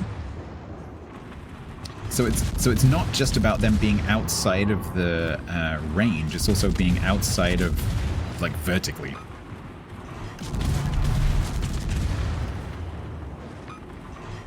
I activated the A buff? No, I didn't. It's still charging.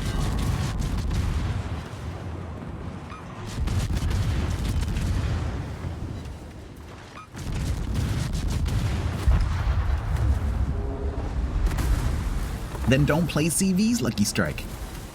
Play the surface ships, because we desperately need some people to play some surface ships. Because everyone's playing CVs, and I don't understand why. So I am doing my duty and playing some surface ships. No, it's got a... oh, but maybe I did, and then it was going down, but... the circle not being complete means that it's not active yet.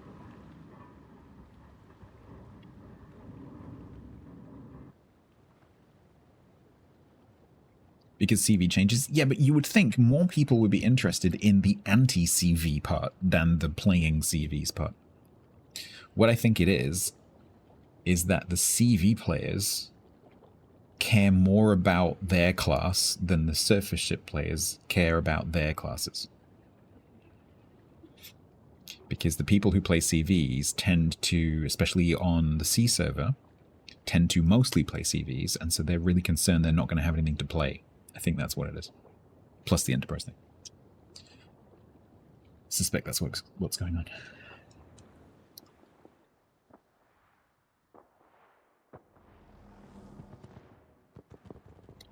Hopefully, at some point, maybe tomorrow, it'll calm down and be a bit more evenly spread, because I would like to try the carriers, but I'm not going to sit here for half an hour in a queue.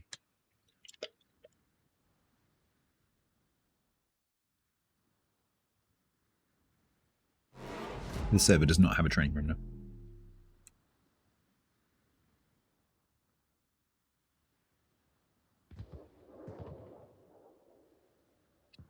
It's in the article, yeah.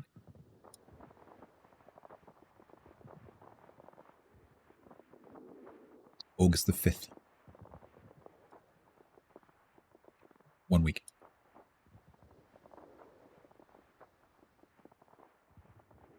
Five minutes? That's not too bad. I can write my notes. What was the thing I just said? I must write that down and I forgot. Oh, yeah.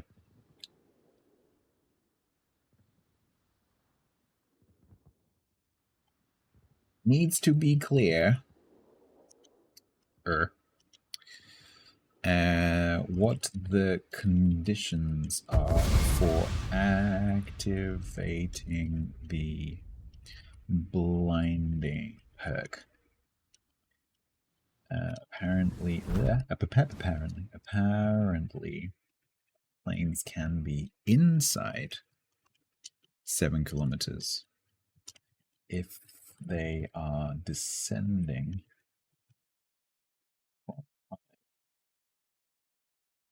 and it still activates. That's not in the notes.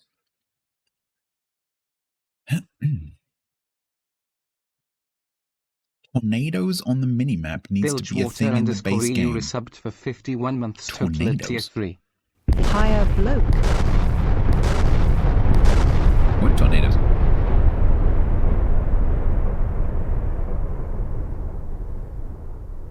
Six rockets and 5 bombers, 2 torp shot down, 3 attacks fully prevented. Cool. I managed to dazzle 2 squadrons. That's cool. It's the first time I've done that. I got 20 planes.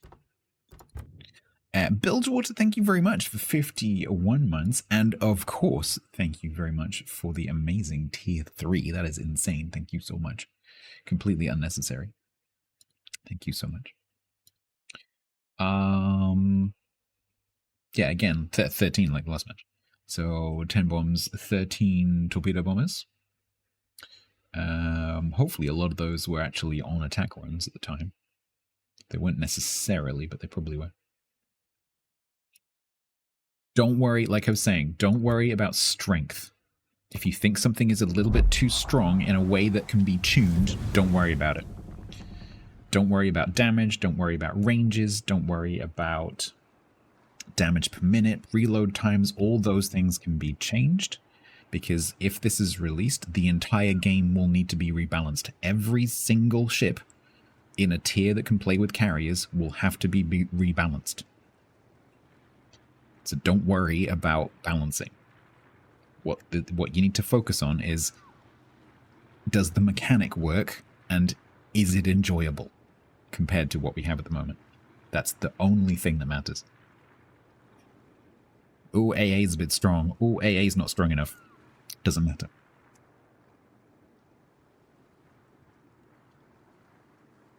Teacup, good night. I don't know, JJM, because we're about to play carriers. I haven't played them yet. I've heard a lot of the carrier players saying that the attack run is too slow. Haven't heard many other complaints, to be honest. But it does seem to be a pretty strong one. Minimap spotting is not going to happen. Am I not going to open the containers? This is a test server. Also, I've literally only just got that. Is it going to annoy you if I don't open it?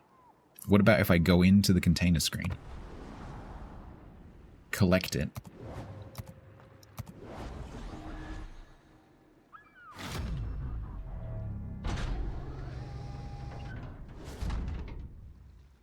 And then don't open it.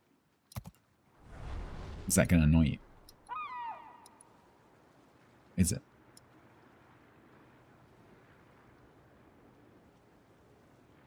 Okay. So premium time for premium. I've got 12 days of premium. I'm a prince, thanks. You got match. Oh, yeah, overmatch.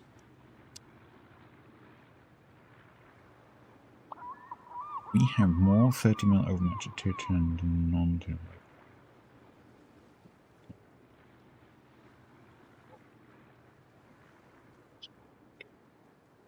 Yeah, I kind of agree with that, although I don't think we're seeing any more passive gameplay than we used to, and in fact recently it's been more aggressive, I would argue.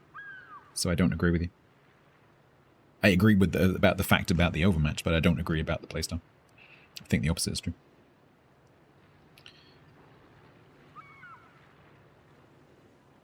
Hujam, your first container is always a super container. Ning, ning, ning, ning, ning, ning, ning, ning. The first container you roll is always a super container. A new account. Okay. Should we see if we can get into a match as a carrier? So there's going to be a few things we need to think about, and I'm probably going to screw a lot of things up. So help appreciated to remind me what's going on. What should we play? All of these carriers, I think Hakuryu is the one that I prefer the most.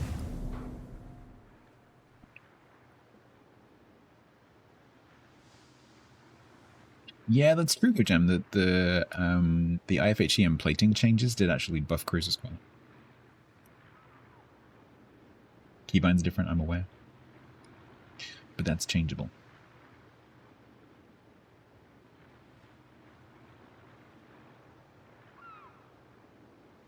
Press the correct. Don't clip the screw-ups. Okay. So I've just used a bog standard Hakuryu build. There is one skill which doesn't make sense anymore, which is the one to do with boosting, because boosting isn't a thing. So I haven't taken that, obviously. But otherwise, it's just bog standard Hakuryu build. So I guess let's queue. Queuing simulator. Oh, it's a good time for ads. See you after the ads.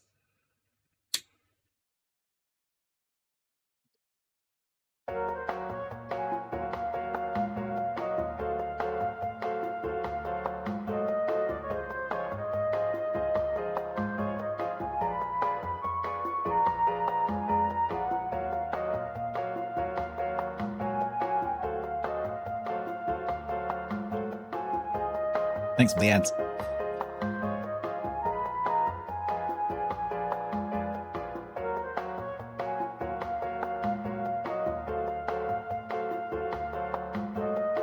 Twitch Turbo is fantastic. I have Twitch Turbo.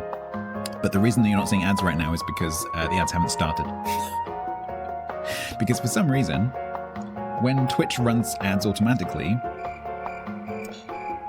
they take like 2 minutes, 3 minutes to start sometimes. But if I press the button, they start immediately. Why? Why is it that when ads start automatically, they take several minutes to start, and when I press the button, they start literally immediately? Can Amazon not press their own button? I don't get it. Now they've started, as you can see by the timer. Hello, Aerospace. Welcome to Q Simulator.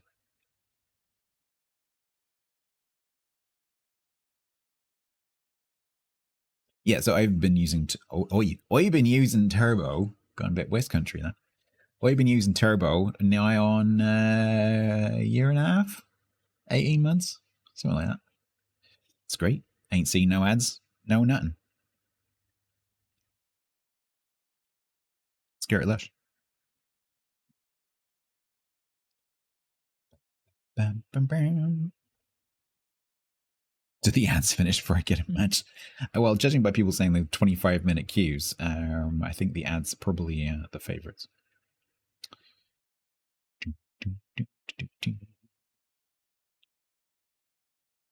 Do I get benefits from Turbo Viz? Yes. So the reason that I promote Turbo is because when someone with Turbo goes into a channel where ads are running, the creator gets the ad views as if the Turbo customer was viewing it. So if you have Turbo and I have ads running, I get ad revenue from you.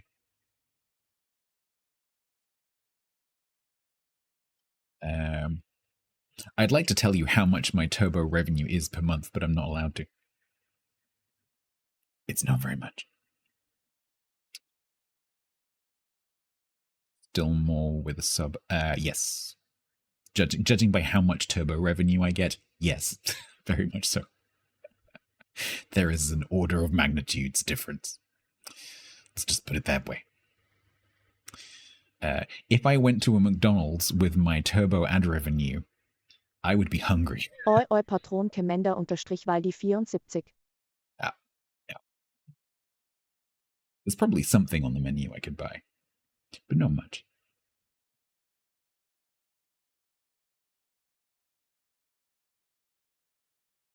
What book am I reading?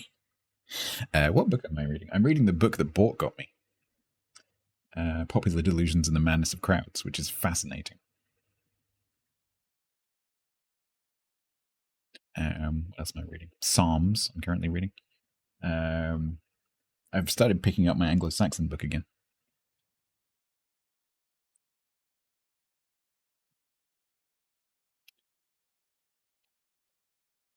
Free glass of water? Probably could get a free glass of water. I don't think it would be a glass, though. You'd have to go to Wimpy for a glass. Panzer, there might just not be ads in your region. It's possible. It's not always ads for everyone. One of my mods, who now works for Wargaming, comes from Azerbaijan, and he never got ads ever because there's no one advertising on Twitch in Azerbaijan. So he never saw ads. Yes, DG, I study religion and philosophy. I happen to currently be reading the Book of Psalms.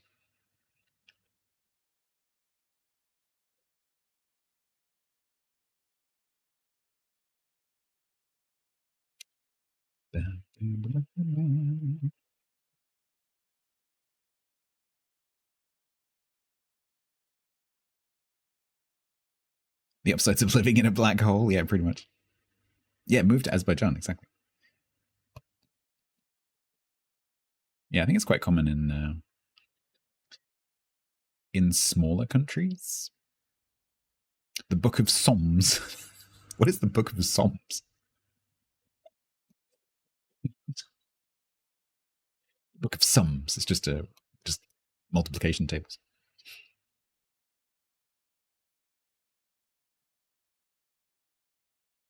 You thought Bin lived in the UK? He did live in the UK. He doesn't anymore. He's left. He's abandoned us. Very different plot.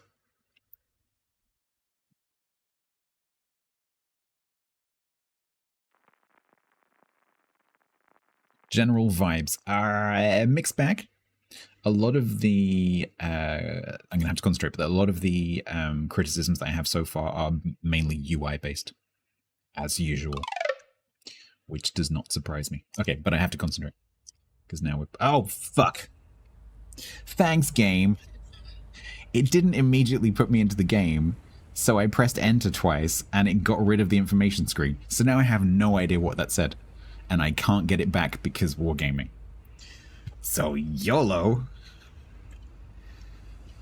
Does anyone fancy clipping that and screenshotting it for me so I can see what the hell that said? Could someone do that for me? I would be very, very grateful. If someone could clip that, screenshot it, and send me a DM. Lurker, I don't know yet. I don't have enough experience. I think so. Maybe. Right now, I need to... Oh, fuck. Right... Oh, God. Right now, I need to... Thank you, Hangman. I'd really like to see what it said. No, because... No, Piper. No. Because those information things... This is how people don't know... This is how people don't know that spotter planes have 2 view modes. Because it tells you once, and then it never tells you ever again. So I guarantee that information panel will never appear ever again. Oh, was it just the normal one? Was it just the normal, you can use the minimap, blah, blah, blah, blah. Thank you, Hangman. I'll look at that in a minute. Hangman has done the deed. Right, excuse me, chat, I need to concentrate, because I have no idea what I'm doing. I feel lost, actually. Like, what am I supposed to do? Okay. I'm detected because my planes are spotted. But I can fly straight over this Worcester, which is really weird.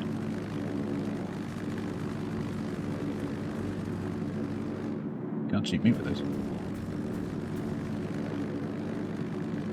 Okay, so, if I want to go down, I press Q. And I have... Okay, so that's been charging. Yeah, I get it.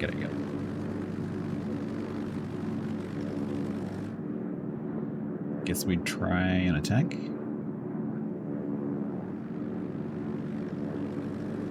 Oh shit, that reticle's miles away. Can I boost? No.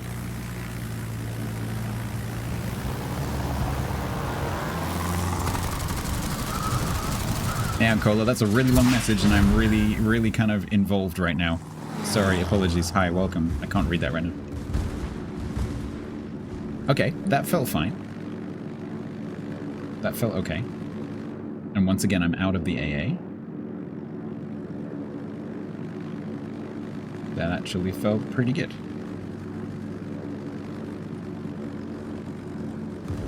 Don't like the fact that I can't boost. Okay, so I lost a plane. I lost 2 planes?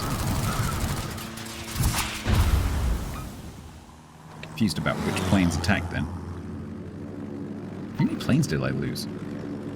Because the bar was empty, and then these planes went into the first slot, so I'm not sure how... I don't think I had any planes left then. I'm confused. Cola, it's not that I can't answer you, it's that I can't read the thing that you wrote. Sorry, apologies. If you type it again in a minute, I'll read it. When I'm back in port, type it again. I really want to read it, but I can't right now, because my eyes are busy. Fired 2 rockets. Yeah, but I thought you shot down 3 planes. And the left-hand slots was orange, green, green, which is what I've got now. So it can't have been that. Do you know what I mean? Also, I need to pay attention to my bloody hull. Here, I guess? No, this is not PTS. Sorry, chat, I can't read you right now. You're going to have to look after yourselves. Apologies. I am concentrating. Okay, let's try this going down thing. Hi. Can I go straight into an attack? No. What? Okay, that didn't happen then. Okay, do I go back up? Do I go all the way up?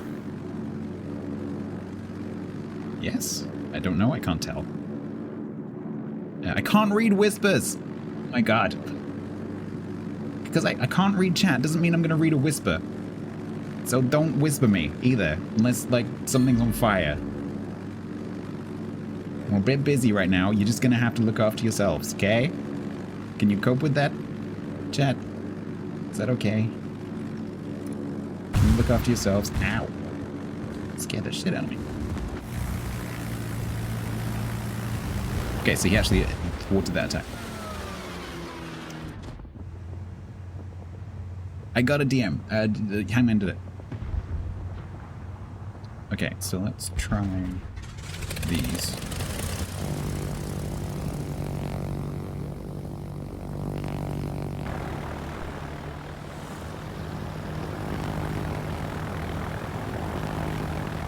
Was that Dazzle? The no eye thing popped up. I don't know what you're talking about. I literally have no clue what you mean.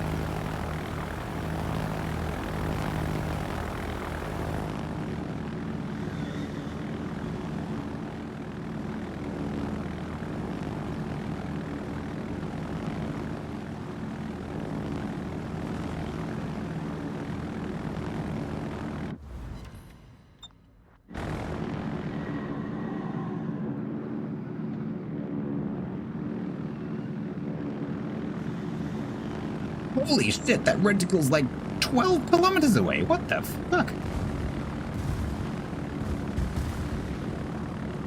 Is this gonna narrow ever? Okay, that is horrible.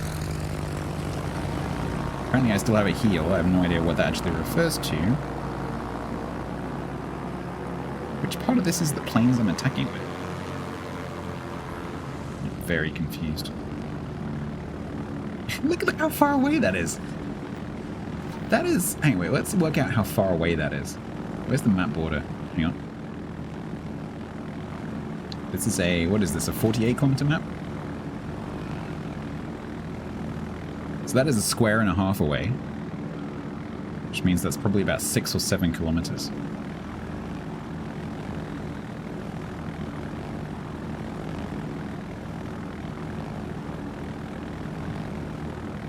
Which means good luck attacking something near the border.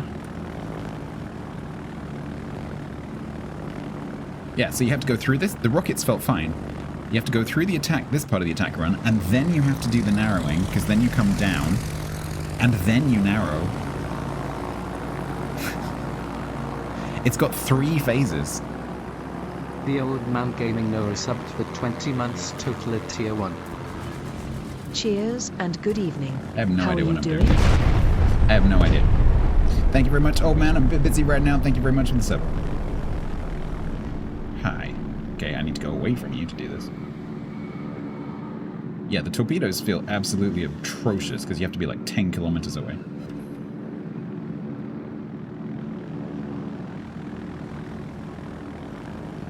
I have to start the attack run like now. And I can't boost, which feels really strange. And I don't have to boost. I can't do speed dodging with flak, which feels really weird. But you don't seem to hit it anyway. And that is so weird. But I love it. The fact that I lost a plane and that means it doesn't get replaced is so cool.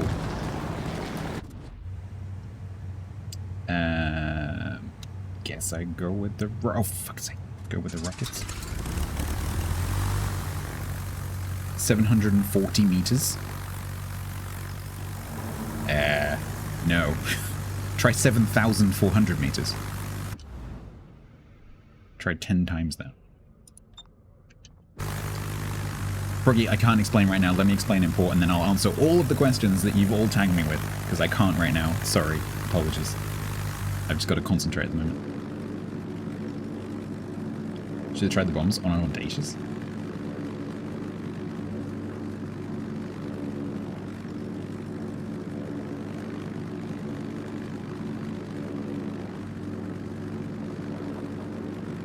But the rockets feel fine. The rockets feel great. Which is interesting, because normally I hate the rockets.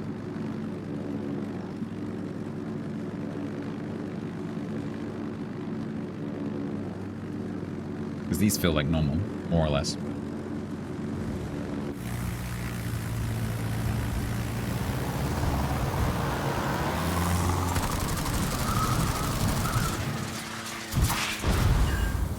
Yeah, that feels pretty normal.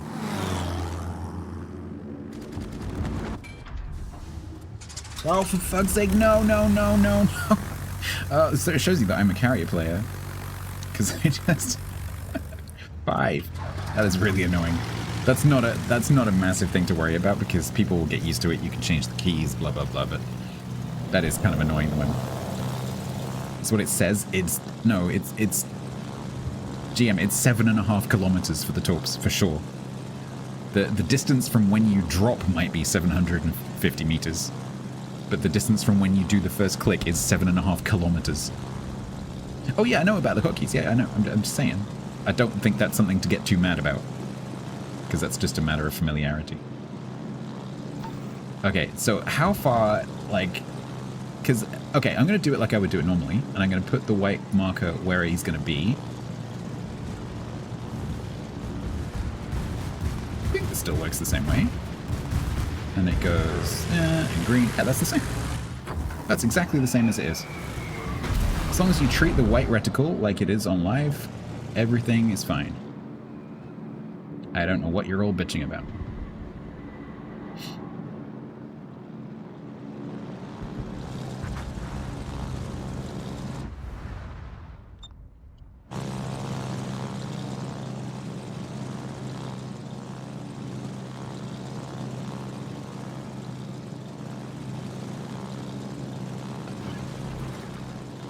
Hello. That is a long way away. Judging when I have to turn around is really awkward.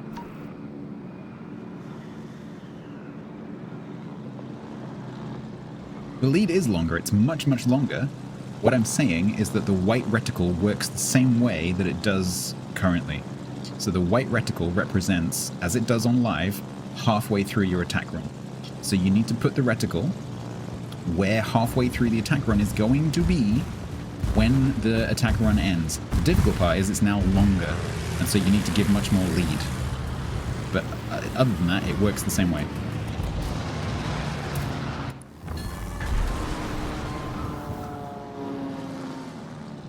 Did they change CV skills? No, not yet.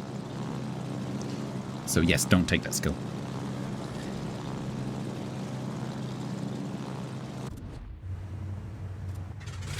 Yeah, that's just a matter of familiarity. Once you get used to the fact that it's 3, 4, 5, it's fine.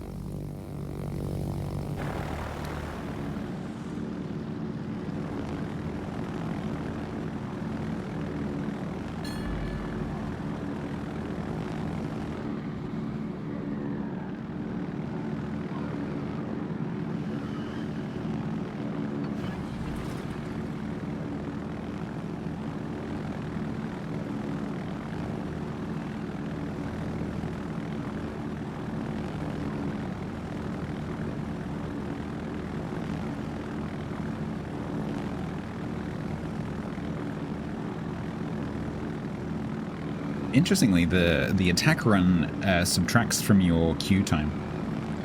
That's interesting.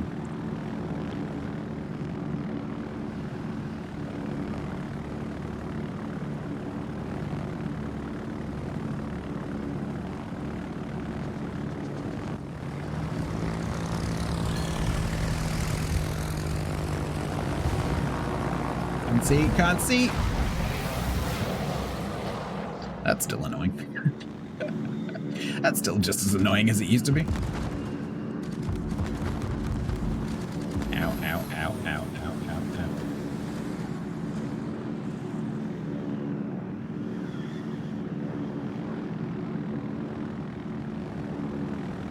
ow. Ah, damn it, I can't queue. No.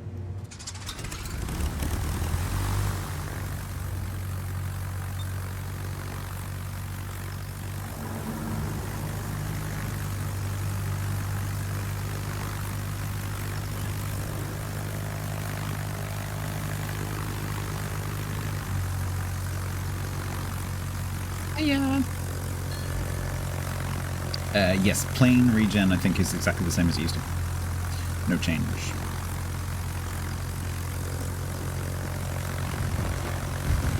And again, that could be rebalanced. Rocket delay is the same once you actually do the attack. Alright, so I have main guns on my flipping carrier.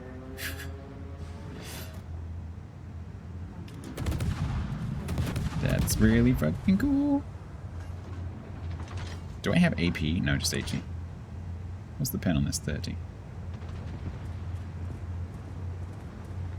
Do I have access to my own AA? Can I? Oh, I can.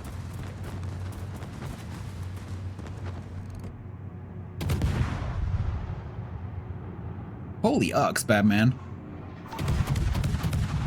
What are these Haku guns? No, Haku guns. Haru guns?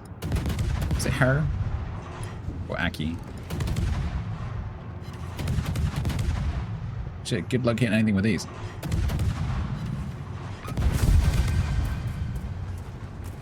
I like that, though. I like that. I like that a lot.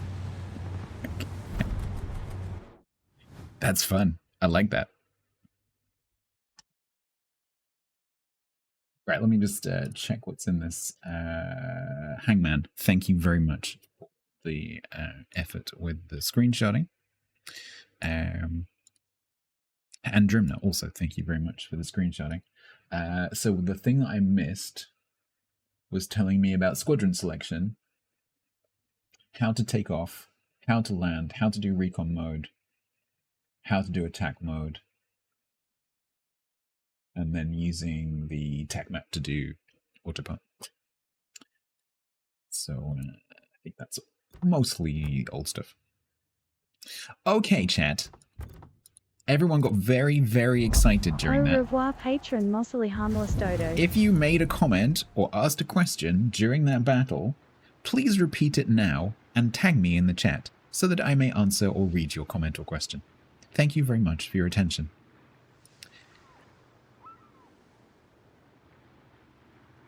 Also gave you a clip. Oh, thank you. Yeah, that'd be cool.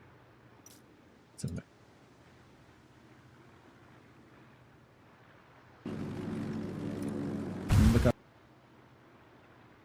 Oh, yeah. Hang on, wait. Let me do this. It's a shame there's no, like, semi full screen. Get it, like, just bigger but not too big, you know? Okay, so there's me, and then there's, like, me. You asked if we could stop for a bathroom break. You can pedal whenever you like. Okay, so Hangman clipped this, thank you, because you can notice there's the little no spotting symbol, because this Worcester, as I went in to do the attack, so you can see am I spotting that? I suspect he's probably spotted by our Worcester, or my hull, actually. Because my hull might be in range. But then as it proceeds...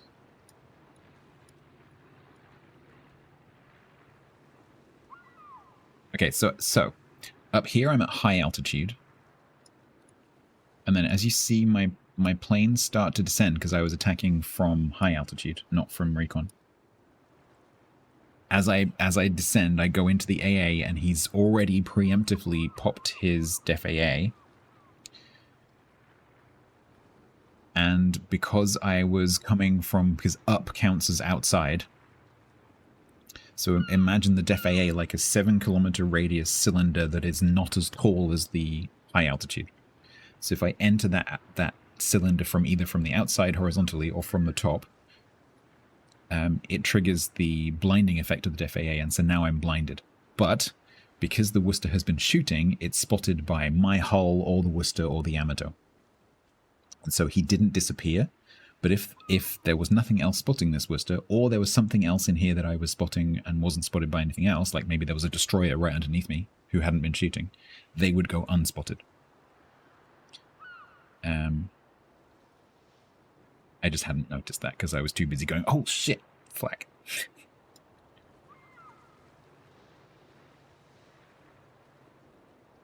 Yeah, so he's spotted by my other ships. Interesting. There was another attack run in that I'd really like to see, which was I made an attack on actually maybe it was the previous match. No, that was my first match. So there was an attack run I made where I had like 3 and 3, and I swear that all 3 of my first attack got shot down, but then I made an attack using 3 planes that I then seemed to get back. That might have been a bug.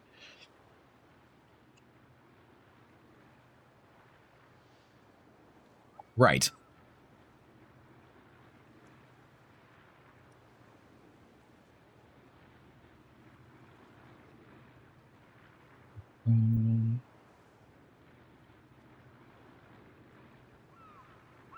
Planes blinded flag is the Deathly Hallows symbol from Harry Potter. Okay. I fear this change will make it so that ships at the front line, like destroyers and brawling ships, will be targeted even more because the only thing that was able to... They will be the only thing able to spot anything for any length of time, and now will be destroyers almost purely. Yes. And yet... no. So one of the problems, I think, with the fact that the carriers exist is it removes the job of the destroyers. One of the reasons that we have so many gunboat destroyers is because the role of spotting for destroyers in the action carrier game, rather than the RTS carrier game that we used to have, has become less and less and less and less because there's always planes. And so you don't need roaming spotting destroyers because everything's always plane spotted. And so the developers have been churning out gunboats. So the fact that the planes are not going to be doing as much spotting, although they still will be doing some spotting, because I can still, if I think there's a destroyer around somewhere, I can still descend to recon altitude to try and find it. Right? That's still a thing. But the fact that the planes aren't doing as much spotting means that the destroyers get to do their job again. So I agree with you, and yet I fundamentally disagree with you. Yes, it will put more pressure on the destroyers to do spotting, but that's their frickin' job. So I'm looking forward, as a destroyer player, to actually being able to do one of the jobs that I should be doing. And getting rewarded for it. Because don't forget that the amount of XP that you get for spotting as a destroyer is 100% of the damage that is done on your spotting. So if you get 200,000 spotting damage, as I do regularly on live, then you get rewarded for 200,000 spotting damage as if you did that damage yourself. So you will be rewarded for it. Unfortunately, submarines still exist.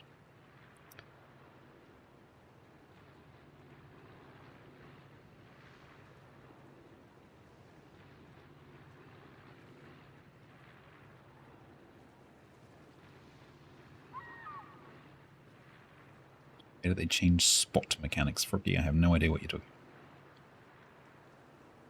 No, they can't fly around forever in recon mode, but if there's a destroyer somewhere and you have to find it, you have a chance to do that.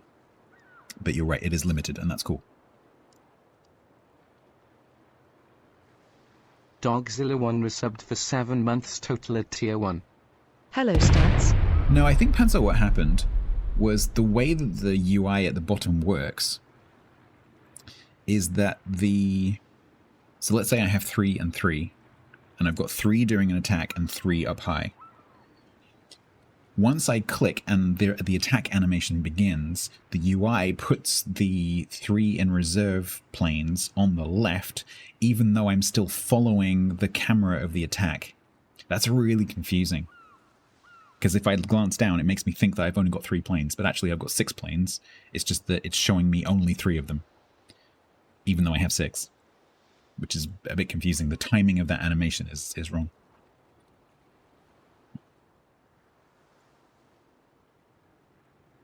Thanks, Amy.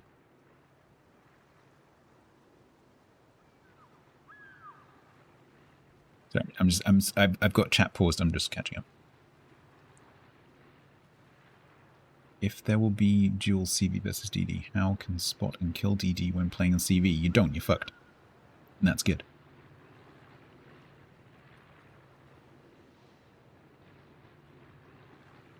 If you're a carrier and you let a destroyer drive up to you, you should be dead.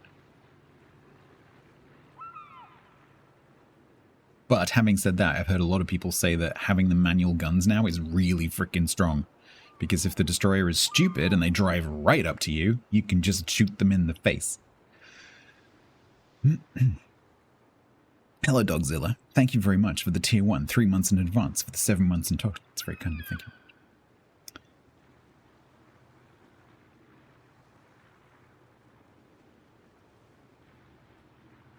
CV planes have limited range? No. Don't know where you got that from. Clicked how many planes did I lose run? I think several people have actually. I think Hangman's done it as well. Give me a sec. I think Hangman's done it. But thank you very much.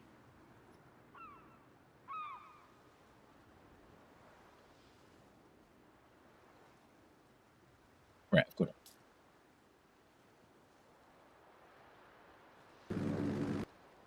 Okay.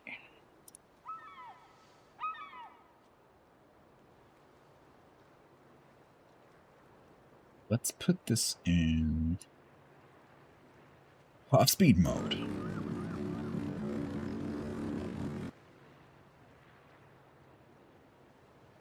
Okay, so okay, I think what's confusing me is the fact that the upper, I wish that my finger could get there, but that upper one, I think, is the attacking flight, and this bottom one is the reserve flight.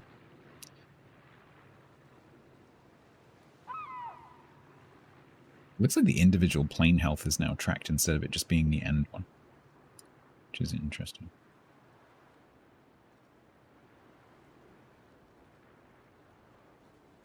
Okay, so did I lose a plane? I lost one plane. See, right, so that's what confused me, right? I haven't done the attack yet, and they've disappeared. Do you see? The attack actually hasn't run yet, and yet that bar of attacking planes has disappeared already. It's too soon. Because my camera is still... Because this bar here is the planes above my head. This bar here is the attacking planes that I'm following with my camera. And so when the bar disappeared, I was like, oh, did I just lose all my planes? Okay, that's a piece of feedback. Thank you, Hangman, for that link. I'll actually include that in the feedback. Uh-huh. So, I kind of word this. Plane bars UI disappears too soon during attack run, which is confusing because your camera is still following the attacking planes, which are now not shown on the health bar.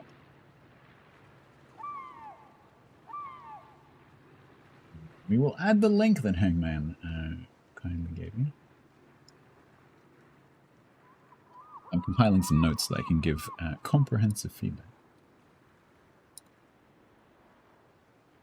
Yeah. So these two planes that you're looking at here, actually one plane, I think, is just not shown on the UI anymore.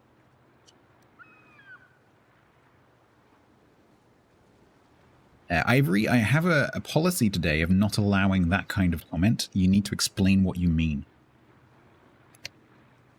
Please explain why it can be flushed. I am not accepting it's crap and then nothing comments. You need to explain what you mean. Because I need to provide feedback, and the more information you give me about what you think, the better.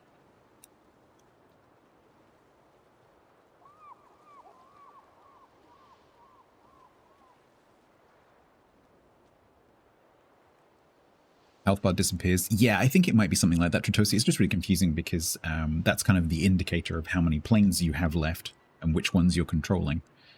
And once the attack animation begins, the bar disappears, which is really confusing because your camera is still following those planes. It should switch when your camera switches to the other planes. It's only a really minor thing. What caliber are what's guns? Hakuryu 100.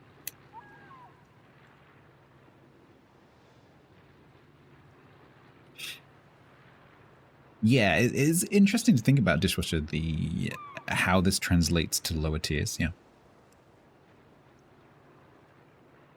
I can't think of any particular problems, honestly.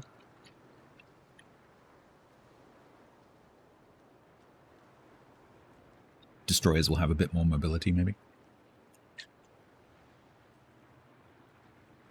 You're wallowing? I love that word.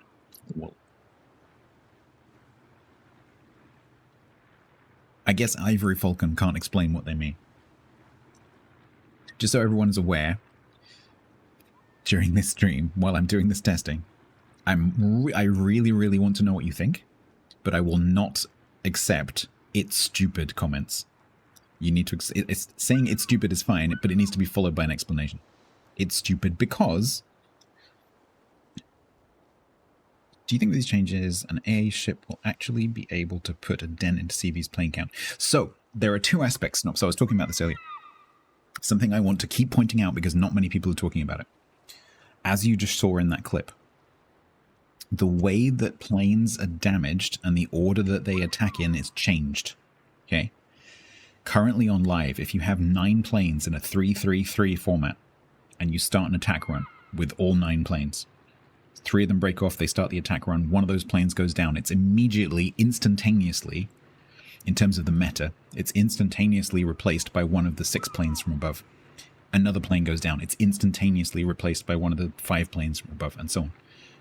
And so as the surface ship, in a 3-3-3 9-plane squadron, you would have to shoot down 7 planes to actually impact the incoming attack. Currently on live. Now, on the test server, in that same 3-3-3 attack, if you shoot down one of those attacking planes, you only get attacked by 2 planes. That's a massive change. That's a huge positive change, because it means as soon as you shoot down a plane, it has an immediate impact on the incoming attack. On live, that's just simply not the case. And if a carrier wants to attack you, they can just throw all their planes at you. And they will get something through. Unless they take like 2 flak bursts in a row.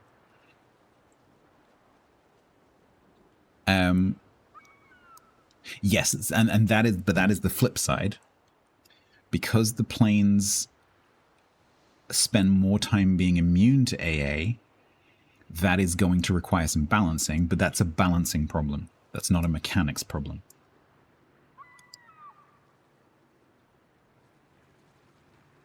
The way to balance that is just to reduce the amount of planes that the carrier has available, or to reduce the replenishment rate, or remove the replenishment rate. That's not a problem, that's just a balancing thing. I would rather have that rebalanced and keep this new mechanic than have what we have at the moment. In fact, I would rather have the carriers never losing any planes ever in terms of them being able to launch. I would rather have carriers not being able to be deplaned at all and keep this new attack mechanic. Because it's so much better. Because your AA actually has an impact on the attack. Whereas at the moment it's just completely useless. Nixter, thank you very much for 28 months. How you doing? So I partially agree with you, Grunty, but not completely.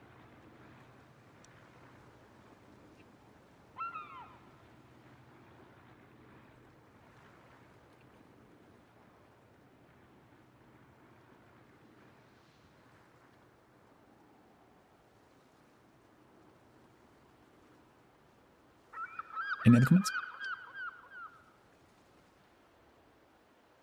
Alright, let's try midway. And queuing simulate.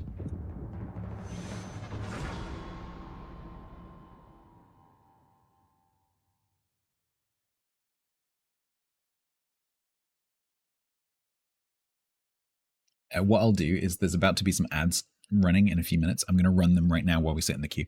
So ads very shortly. Everyone gets ads. And because I press the button, they run immediately.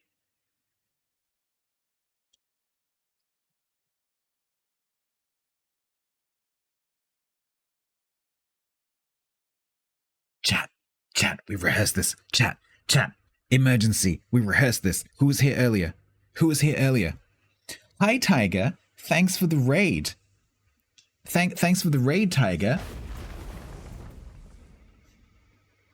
Chat, we rehearsed this. Markets. We rehearsed this. Chat. Have you already done it? Oh my god. You just did it? But you didn't wait for me. Hangman. You went off too soon. We rehearsed this. Tiger, you were supposed to come in, I was supposed to lift up the t-shirt, and then the arrow was supposed to come down and point to it. I was late, you were early. Don't blame me. We rehearsed this. It went completely smoothly during the rehearsal. It didn't. It went completely smoothly during the rehearsal, and we were totally ready for it. And then Hangman cooks it up. Soggleburger Tiger's Den, how you doing? You said when Tiger raids, not when Tiger raids on you already. When it comes off cooldown, we'll try it again. We realized that the add timer arrow I have that goes wee and points to the add timer could also point to Soggleburger. So we rehearsed this. Apparently Hangman wasn't fully on board. Can't fault his enthusiasm. Yelp? What is Yelp? Did you have your fingers on the wrong place on the keyboard, Tiger?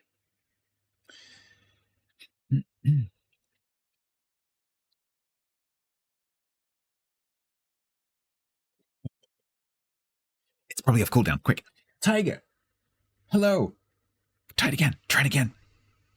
Try it again. Try it again. Do it now. Do it now. Do it now.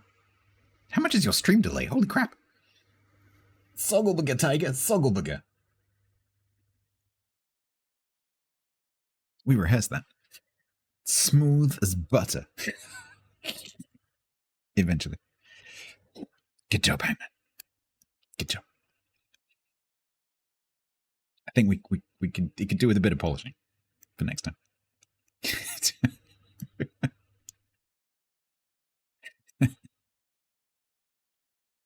Smooth as frozen butter with bits of stuff in it. Yeah. Thank you for the raid. I hope you had fun. I saw from your stream title that you were using StreamerBot to build a requests function. That's pretty cool. Did you get it done? Confused Shiva. It's not hard. Saw blade in Norwegian. No, it's complete gobbledygook. Sounds Swedish. As I said, complete gobbledygook. Your latency is 10 seconds. Yes, I can tell.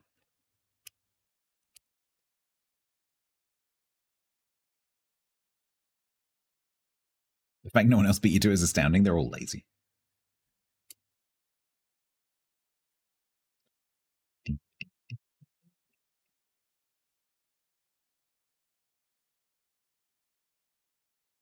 Same as the Swedish Chef and the Muppets. Herd bird. Put your chocolate on the bus. There are no battleships in the queue at all? You wanted to make it more involved, but sadly, since the Wargaming API returns would you like my code? I can give you my code, Tiger, that you'll have to make a Wargaming developer's application to interact with the API, but that's pretty easy. I can give you my code that lets you convert IDs into names.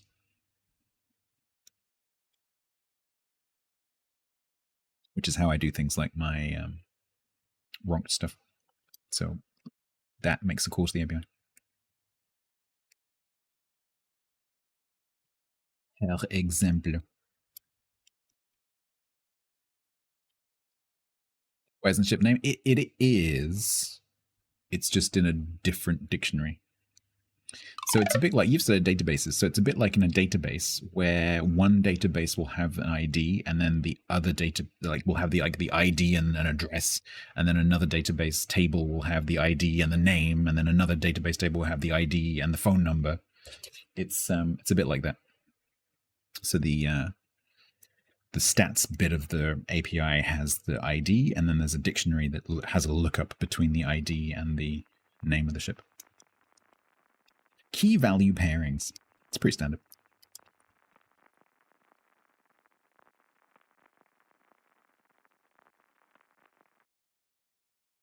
Because that's not looking at the TST server.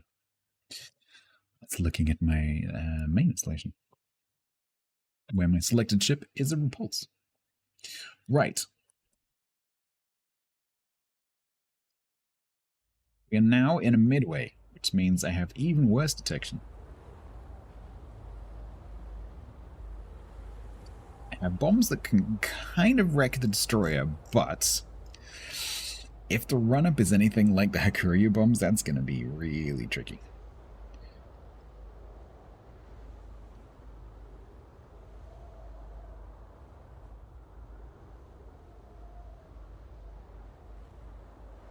Yes, slut.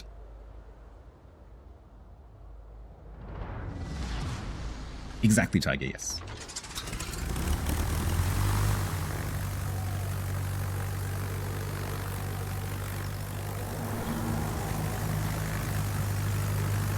Okay. I'm assuming I can still do the thing that you do normally where you go down and you attack to get rid of a plane, just so you can, like, do a pre-drop? Is that still a thing? I guess it is. Yeah. So I can still do a sacrificial... I can still do a sacrificial spotting run.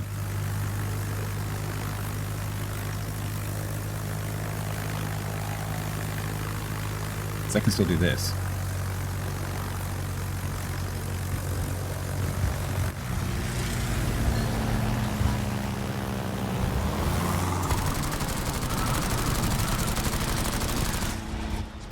Why? So I can see the ships.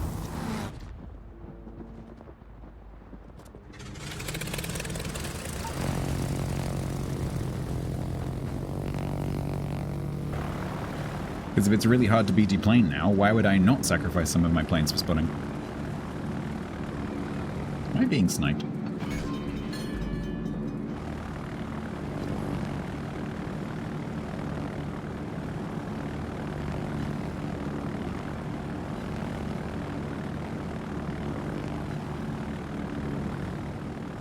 Dolphining? Yeah, I think they've covered that already, I think.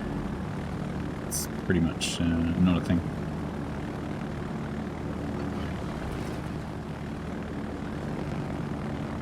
It's massively long run up go.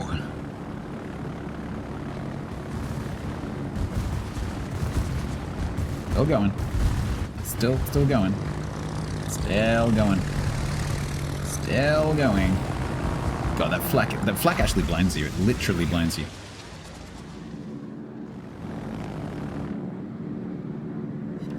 That was a pretty good drop, if I do say so myself. It's so weird not being shot out on the way out. Okay, I might be turning around too soon here. No, it's alright. Ha!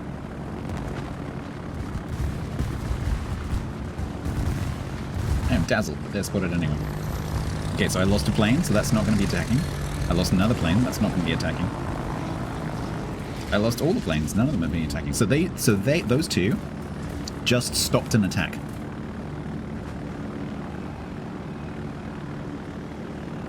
Their AA actually stopped me. Did you see that? That is the main positive thing that comes out of this change. The fact that they could actually stop an attack. Because on live, I would still have 3 planes that would have dropped torpedoes. Do you see? Order. Crichton, you're just never happy. I get the impression you're the kind of person that's just never, ever happy with anything, ever. Can you not just celebrate small victories?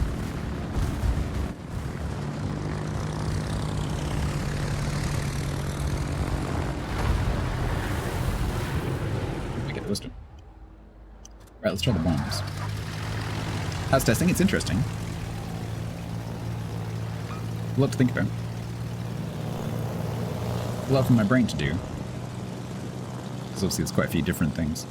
So I can't like do the thing I normally do where I run on autopilot and just like, oh yeah, da da, click, click, click. I have to actually think about what I'm doing, which I'm not used to.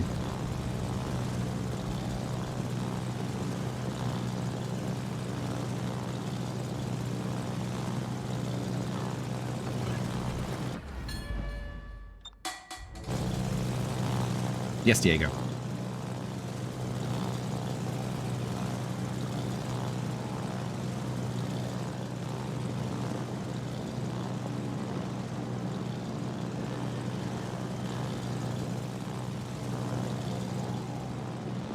You're gonna ground? I'm being carrier sniped. Not very effective.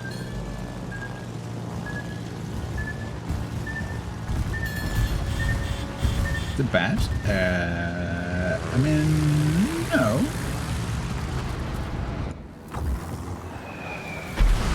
The complaints that I was hearing about the reticles are nowhere near as bad as I thought they were going to be. I think people are just whinging.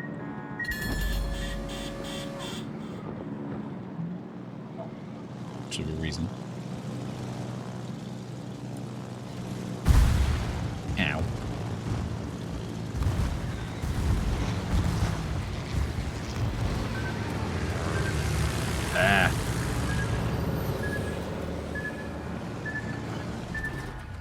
Keep him spotted. Okay, can we stop doing that, please? Is that a thing that we can stop doing?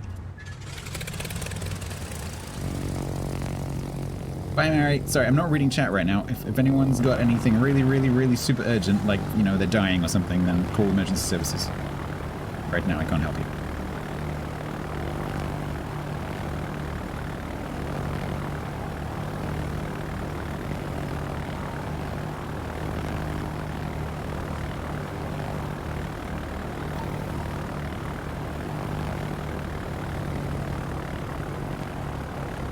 Evacuate. Can I cancel that? Yeah, I can.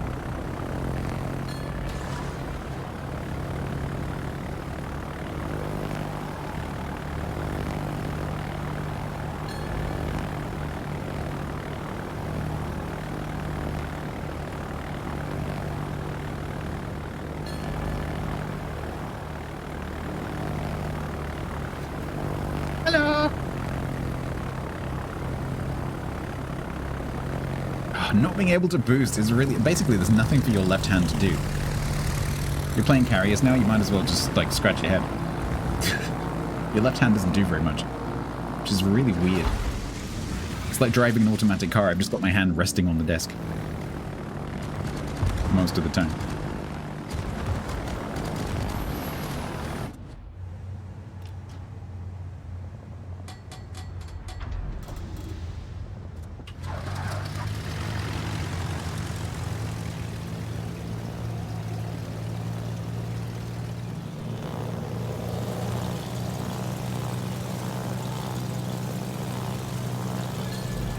It doesn't feel like it does anything, because I'm doing it reflexively, right? Because I'm used to doing it. It doesn't feel like it's making any difference at all.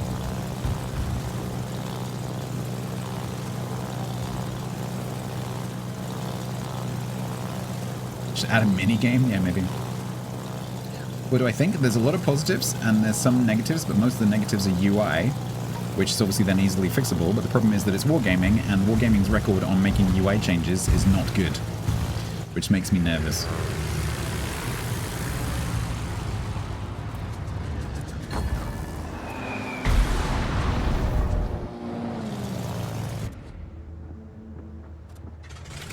RS_Templar103 resubbed for 28 months total at Tier 1. Thanks to Primal73 for my sub gift. Thank you very much for the present button.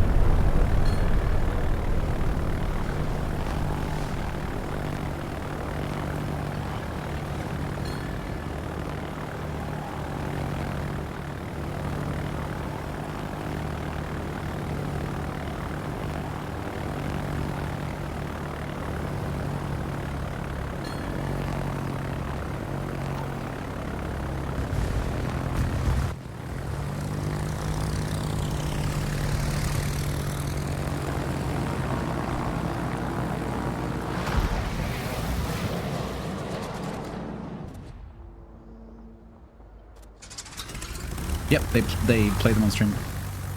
I didn't watch because I was streaming. They did.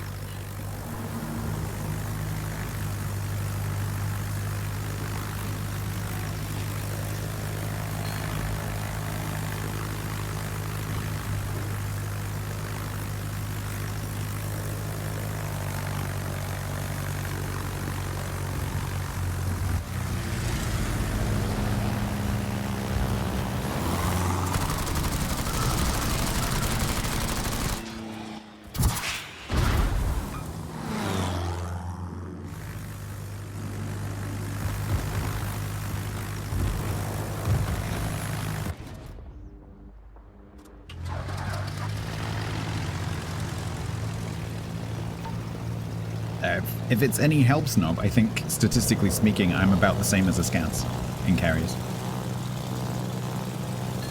Which might surprise you, but I think it's true.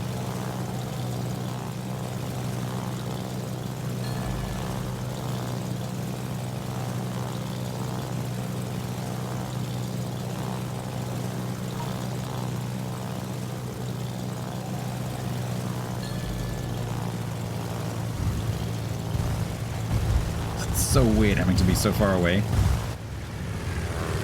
You missed. I won't. Oh, no fire. Come on.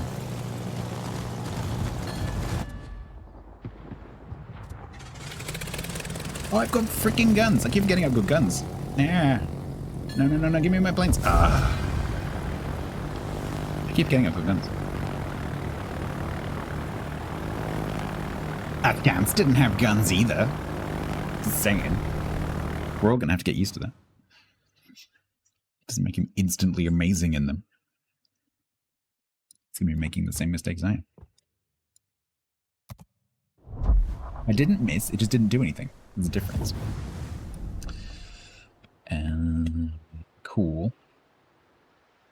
It's hilarious to see a CV shooting at you. It's going to catch a few people out, I think. Because when these kind of things go live, people don't read the notes. And so there's just going to be one patch where suddenly CVs can shoot people. And someone's going to go along going, do-do-do-do-do, ah! Because there's like a 15-kilometer volley coming at them. I think so, but yeah, roughly. I mean, Unicum and carries. Maybe not quite as good as it. Approximate ballpark.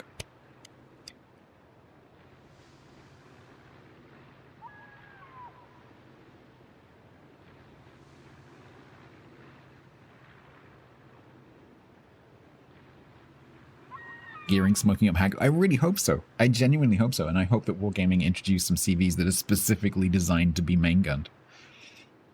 Because I think that would be great, because some of the best fun that's ever been had in this game is Graf Zeppelin. Not at the moment, but previously. Have I seen the new Dockyard ship? No. It's not true I have, but no. Effectively no. Yes, Gid, they did.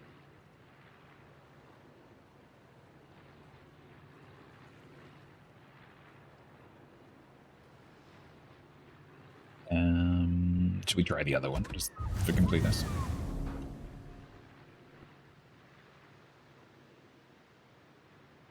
Yeah, that makes sense. 2 key, yep, makes sense. Because if they are dead set on pushing this through, which they will be, then they, don't forget, it takes them a year and a half to release ships. So I guarantee they will already have carriers in the works that are designed to take advantage of these changes.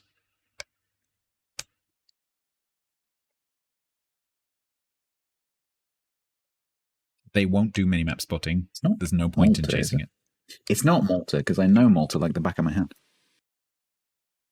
WG going through all this, when the easiest solution is to delete CVs. Shimano07 gave 100 bits. I think that's true. Thank you very much for the 100 bits.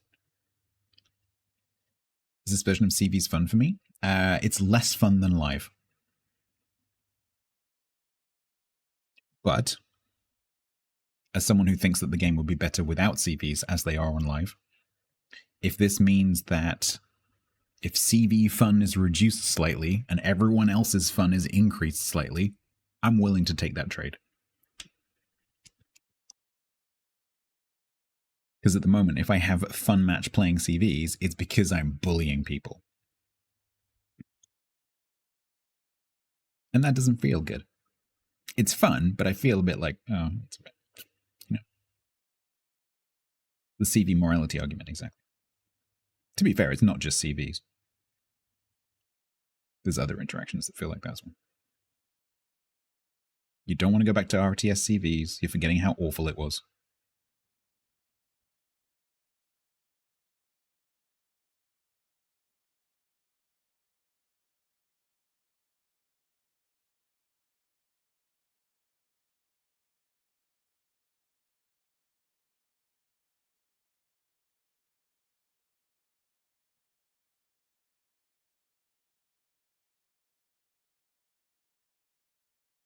Chidology, the ones that you are best in. Which is not going to be the same as the ones that I'm best in.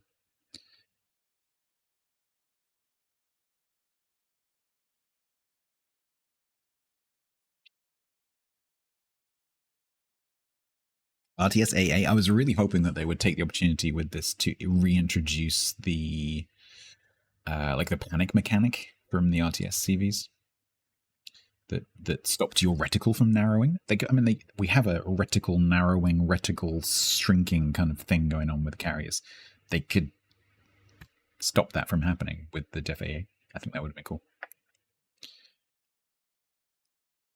Panic mechanic. We've never heard call that before. Yeah, the old DEF-AA mechanic, where it would force your reticle open if you tried to attack a ship that had DEF-AA running. I've always heard people refer to that as the panic mechanic.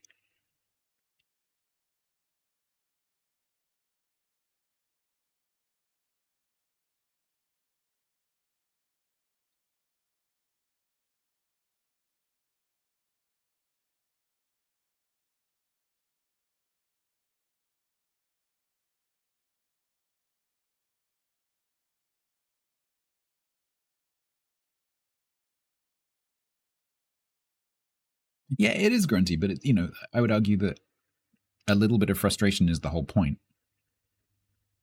It should be an inconvenience to attack a ship that has DEF-AA running. And I'm not sure that this instant blindness thing is the answer. It seems a bit extreme.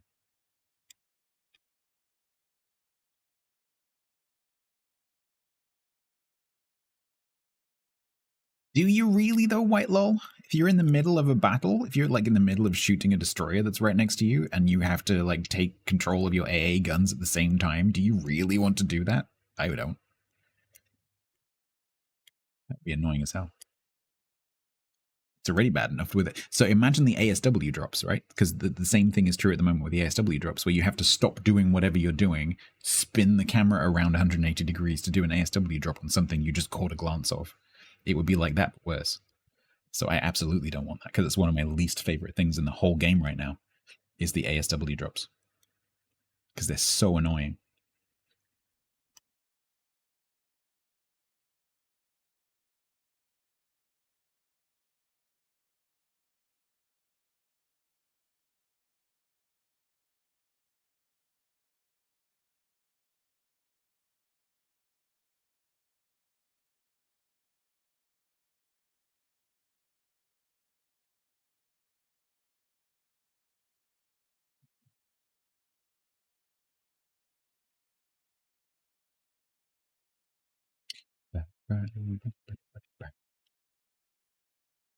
Need the NA people to come home from work.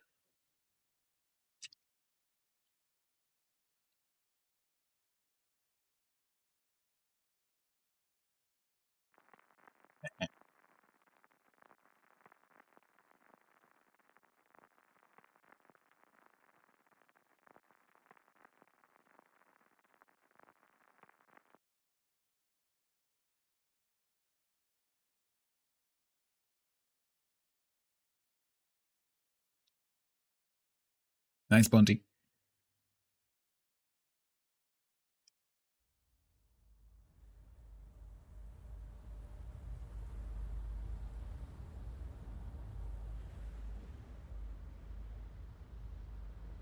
No, we have guns. 2 battleships.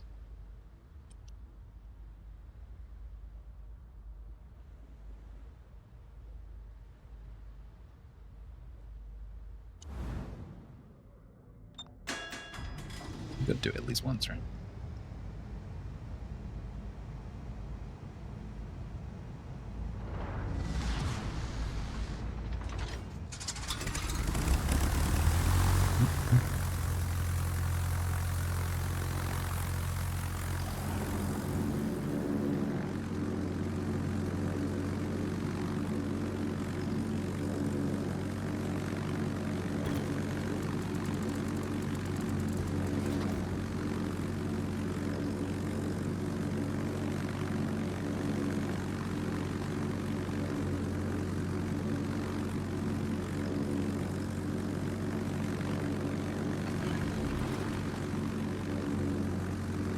No, you can't trap me. I'm trying to trap you. Go away. Ah.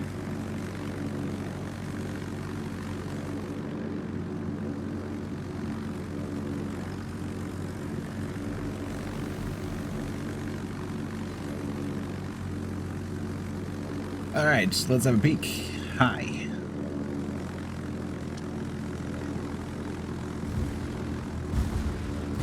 Yeah, the boost makes no difference at all. None.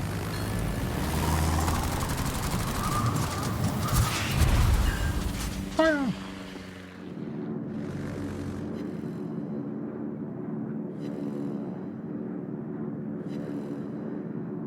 When your AA goes off, Yankos. That's one of my main criticisms.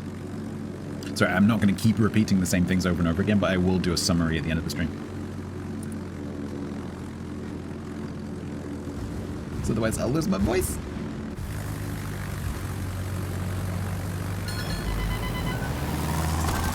Do the planes handle differently? So, in theory, the planes are more agile because the debuff to maneuverability has been removed on attack. So during an attack run, you can maneuver a lot more than you used to be able to. But with everything except the rockets, the attack distances are a lot longer. You'll see what I mean when I go onto the torps in a second.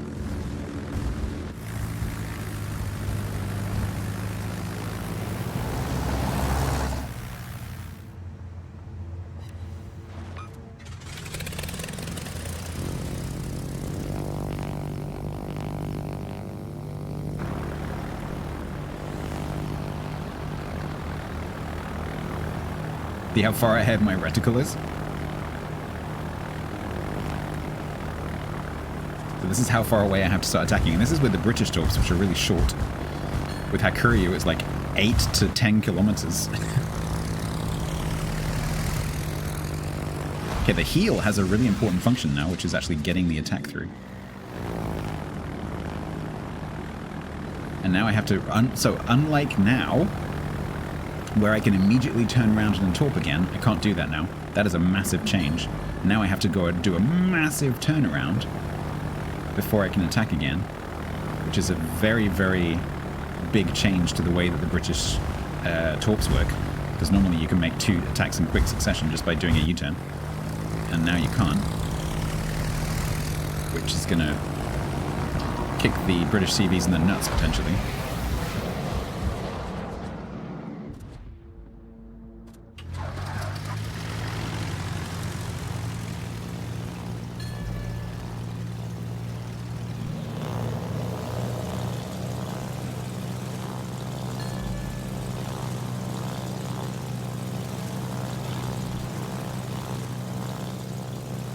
Look how far ahead my bomb reticle is, holy shit. And it feels like I'm miles away with this reticle, but I will get there.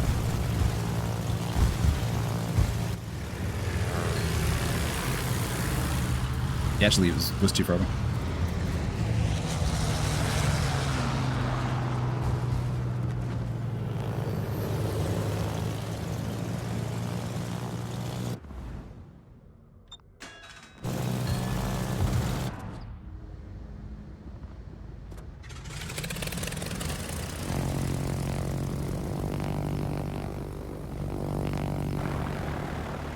You may be able to double destroy. I don't think that's true.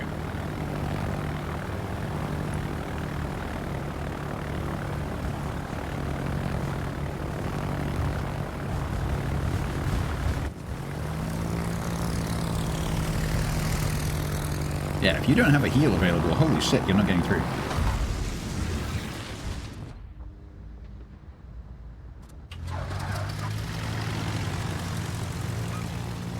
Autopilot, don't screw me over. Please.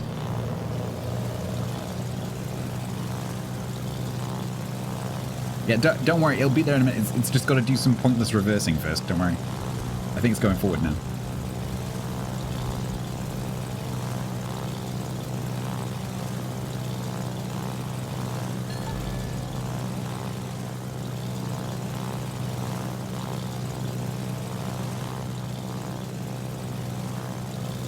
How big of a circle I have to make?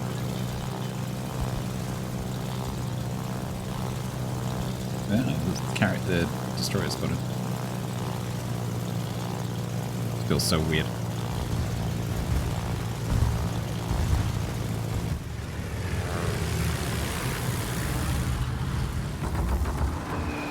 Give me my planes back.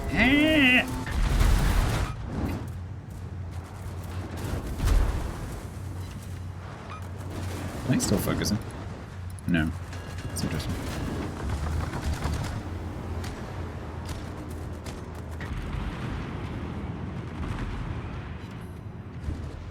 I don't have angles.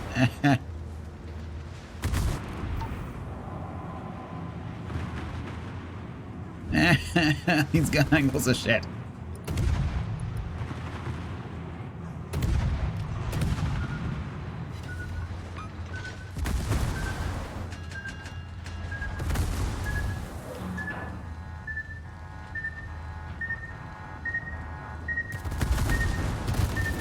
Ow. It's the amateur.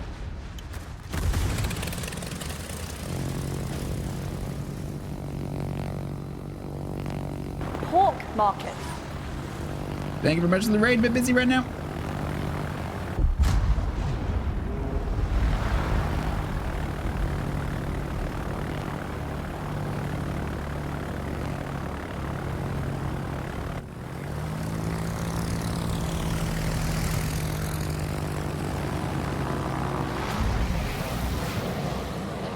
Question is, how easy is it going to be? Because normally I'm pretty good at this. So on live, in an Audacious, killing this Z52 with torps would not be that difficult. All my instincts are wrong. So like when I have to turn around is completely different. Because I have to be about 3 or maybe even 4 times further away.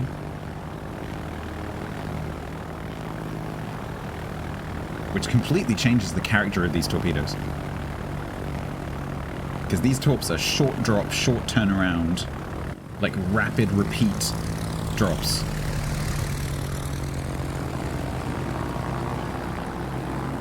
And that's just not what they are anymore. Which is gonna kick Audacious even further in the nuts because it's already a bit shit. So I can't, I've turned around to make an attack, but I can't make it. At the distance that I would normally make it. Yeah, they can absolutely balance the reticle. Like one of the main criticisms I've seen from carrier players has been the attack runs feel really horrible. I don't think it's quite as bad as that, but it's pretty bad. This carrier player is making it very difficult.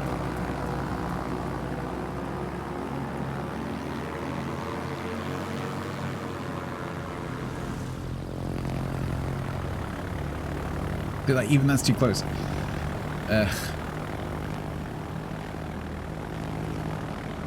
Just so it's really frustrating because, as I said, on live, this Z52 would be dead. I pretty much guarantee it. On Z52, sorry, on live in Audacious, this Z52 versus me and Torps would be dead, and it takes him to make a mistake for me to even have a chance. And I still missed.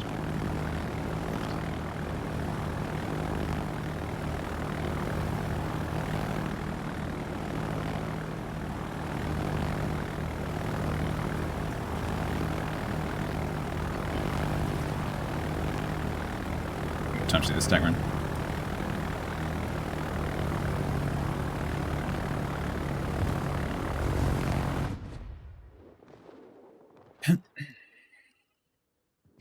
Yes, the angles of the guns, not so good. Thank you very much to the raid zone if you're still here. Sorry, I'm because this is a test server, I'm trying to focus on like trying to make a mental note of everything and trying to figure everything out. So I'm not just like casually playing like I do normally. So apologies, I'm not reading chat very much. How does the descend time work? So it's a 3-part thing. But it depends where you start, because you've got high altitude, you've got low altitude. In low altitude, you've got recon mode and attack mode, and so it depends where you are when you start the attack. If you're up high, you click, and that makes you descend and start the pre-attack run. So you've got the descend timer, and then you've got the actual attack timer, and then you've got the actual attack animation timer. So you've got a section of orange, another section of orange, and then a section of green. And you have to click twice during that. Once to start the descent, and then once right at the end to actually make the attack. But once you click at the top, the entire, like, 15-second animation runs. If it's the torps or the bombs. The rockets is a bit quicker. The rockets feels almost like it does on live. Not quite, but almost. But the bombs and the torps is a lot longer. And I would imagine that skip bombers will probably end up being about the same. The main battery range is about 15. Can you try Kagan? No.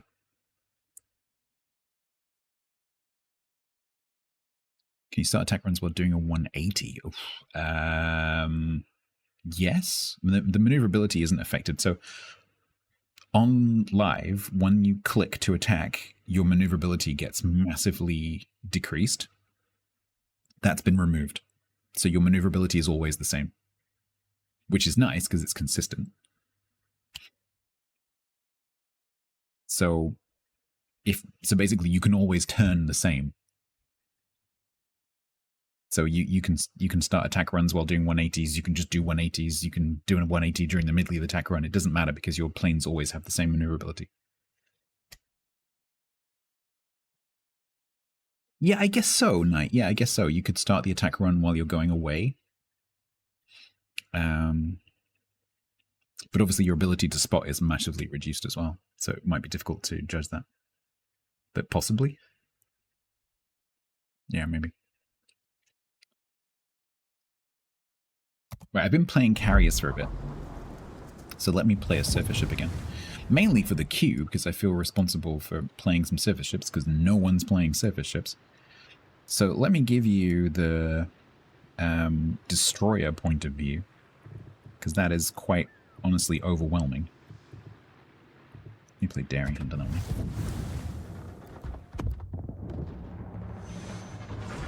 You'd have to relearn the timings, but I think you could do it. It's just that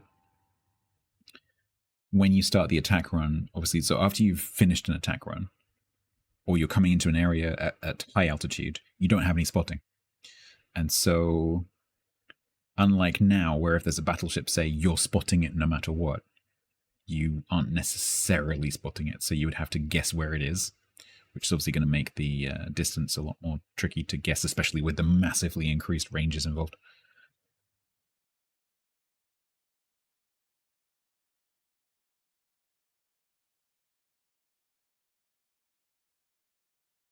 So in theory, yes, but I don't think it would be practical.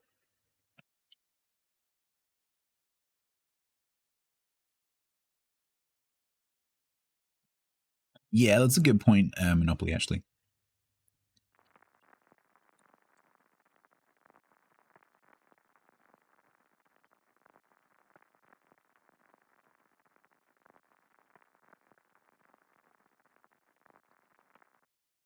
You get 30 seconds.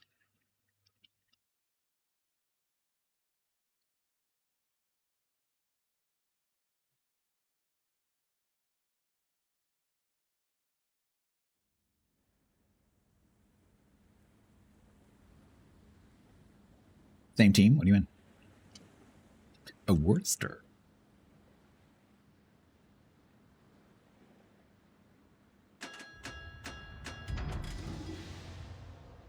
Yeah, it is really hard because one of the things about Audacious, especially with the torps, is the ability to just go like, click, click, drop the torps. That's like its thing, is short attack torps. That's Audacious's thing. It's the whole line's thing, is these really short drop torps. So you can just like drop them, turn around, really tight U-turn, and then drop them again. They don't do much damage, but you can just keep dropping them, and you drop them really close. And so you can drop them in tight spaces. Like, it's the whole characteristic of the carrier, and so if that change goes through, it's going to completely change the characteristic of the carrier. Hakuryu doesn't change very much, because Hakuryu already has to make quite long runs, but Audacious makes short runs. That's its thing. And so if that's not going to be a thing anymore, kind of makes you wonder what the line is for, you know?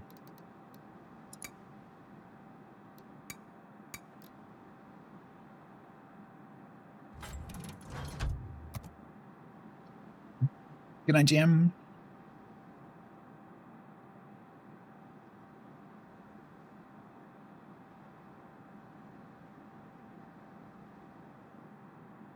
Is it possible to hunt the CV with destroyers? Yeah, because you're less likely to be spotted because the carrier has to specifically come and look for you now.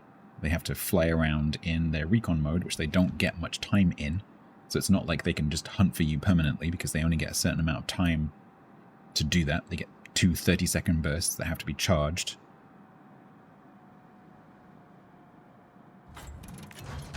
So it would be much, much more difficult for the carrier to find you. But if you get spotted within their gun range, they are going to shoot you manually. So it's a double-edged sword. It's easier for you to approach them, but it's easier for them to hit you.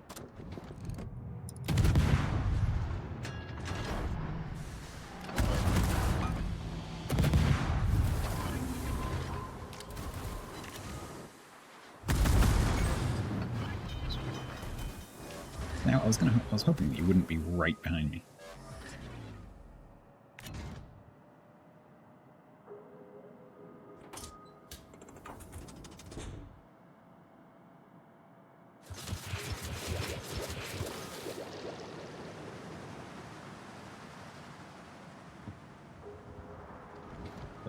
Way over there.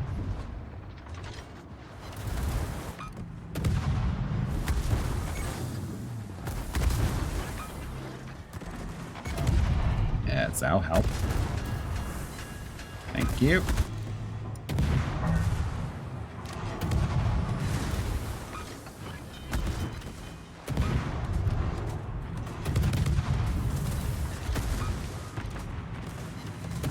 Game, when I click, that means I want to fire my guns. Thank you.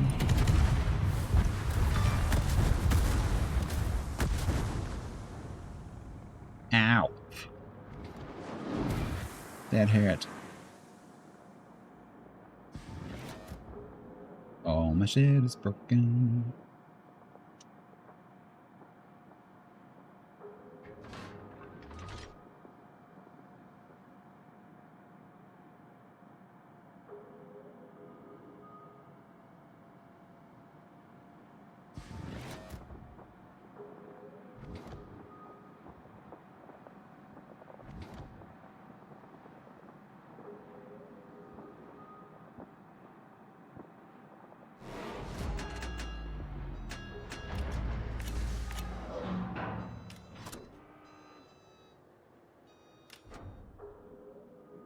So, going back to what I was saying earlier when I was playing Destroyers, if you've joined us recently. So, one of the problems as a Destroyer is that it's really critical that you know when you're going to be spotted. One of those things of spotting is planes, and just looking at the minimap, which is what you do 95% of the time when you're playing a Destroyer, if you're not shooting, it's impossible to know, looking at the minimap, what altitude the planes are flying at, because regardless of whether they're high or low altitude, they're drawn the same way on the minimap, because you can always see them. To me, it would make more sense if they were not spotted when they're flying at high altitude, so that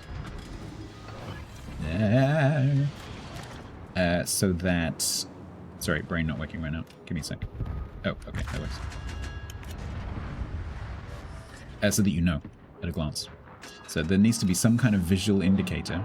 See, like that, I just sectored my AA on that because I thought I could attack it, and I can't, because it's high, and I can't even really tell looking at it. Like, is that high or low? I don't know.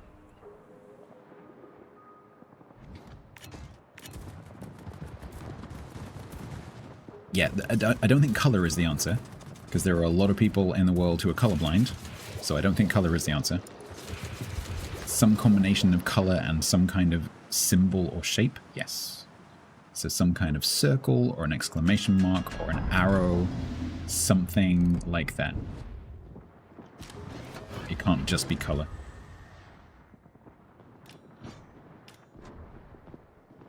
Chevrons, yeah, it's not that. An up arrow and a down arrow, a circle that goes around it, no circle that goes around it. Yeah, exactly, like deep hooks. Just some other symbol. It's not difficult to imagine. Just something else. Turn the symbol sideways, turn the symbol upside down, like literally anything. Literally anything would be better than what they currently have, which is nothing. make it hollow. Like, yeah, it's not hard to imagine.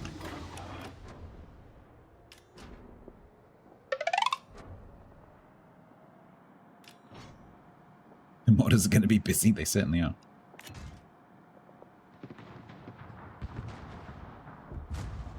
So yeah, so you'll find me, I'm like looking up at the planes and like furrowing my brow because I'm trying to work out, okay, is that plane? It's easier when they're further away because you're looking across at them and it's kind of easier visually to judge whether they're up or down. But when they're above you, you just can't tell. Because down and up, when you look straight up, looks the same.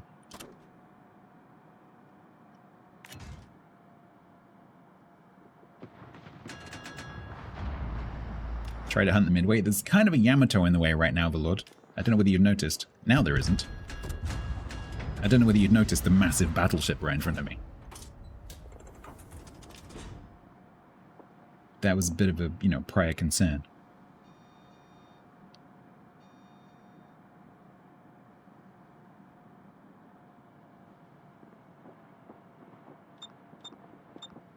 Down would be down and not straight up. What? Yeah, when you look straight up at something, altitude doesn't really make much of a difference.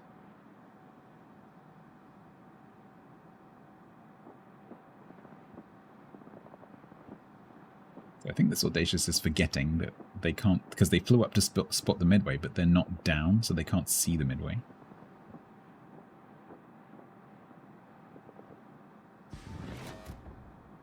He are not a problem for DD, it's meat for D. What? But Lord, I have no idea what you're saying.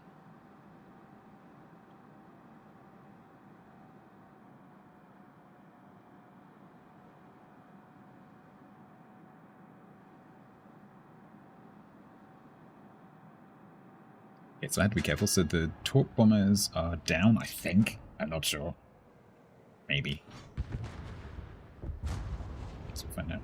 Which is really annoying, because I don't know whether I should put my AA on or not. Okay, now it's spotted.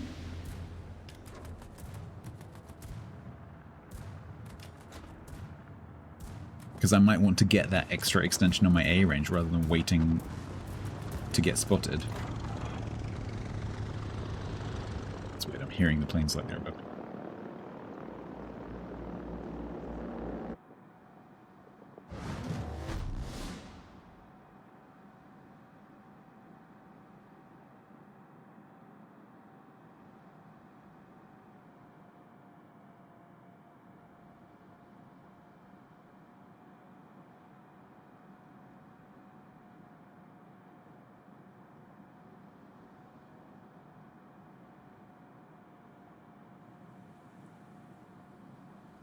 In something like a Daring or a Shima or something like that, obviously you want to not get spotted until the last second.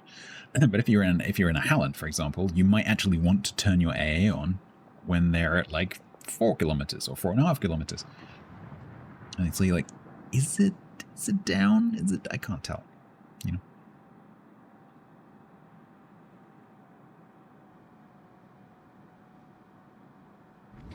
Yeah, audio cues makes me kind of nervous, because Wargaming, when they make audio cues, make them really annoying. What I don't want is planes flying over my head going bling, bling, bing, bing, bing, bing, bing, ding, ding, ding, because that's what they tend to sound like when Wargaming make things like that. Oh, oh, ba-ding. You know what I mean? So no, I don't want sound. I want symbols. But something like, I mean, what they could do is they could use the detected indicator and have another symbol that means like like they do with, you know when submarines can be spotted and they have that skill that says, if you go up to the surface right now, you are going to be spotted. They could have that. Like, if your AA was on, you would be spotted right now. They could have a one of those, like, very grey kind of exclamation marks like they have the submarines. That would work.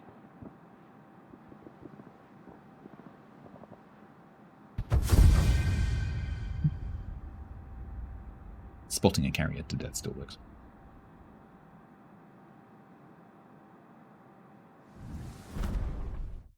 Symbols, yeah, absolutely, I agree. Either on the map in the squadron. That's the best way to do it, because you just need to know visually where they are. So it needs to be on the symbol on the map and on the squadron itself. Same symbol. But also some kind of detection indicator would be good as well.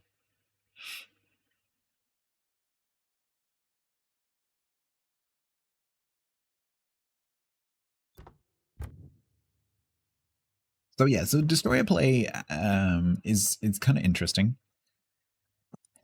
So I'm trying to imagine what it would be like, because this whole like we can't tell what altitude they are is such a common comment if you look at the feedback, that they have to do something about it. So I'm trying to imagine, okay, don't worry about that because that's going to get fixed probably. Because if that doesn't get fixed, what are they doing? But that's one of the main concerns that I have. So I'm like, I put that aside for a second. What else is left? Actually, for destroyers, I think it's pretty positive. Because you're much harder to spot. The carrier can't spot you all the time because they have a limited amount of time they can spend in recon. It's much harder to attack you because a lot of the armaments, they have to be a lot further away when they start the attack run.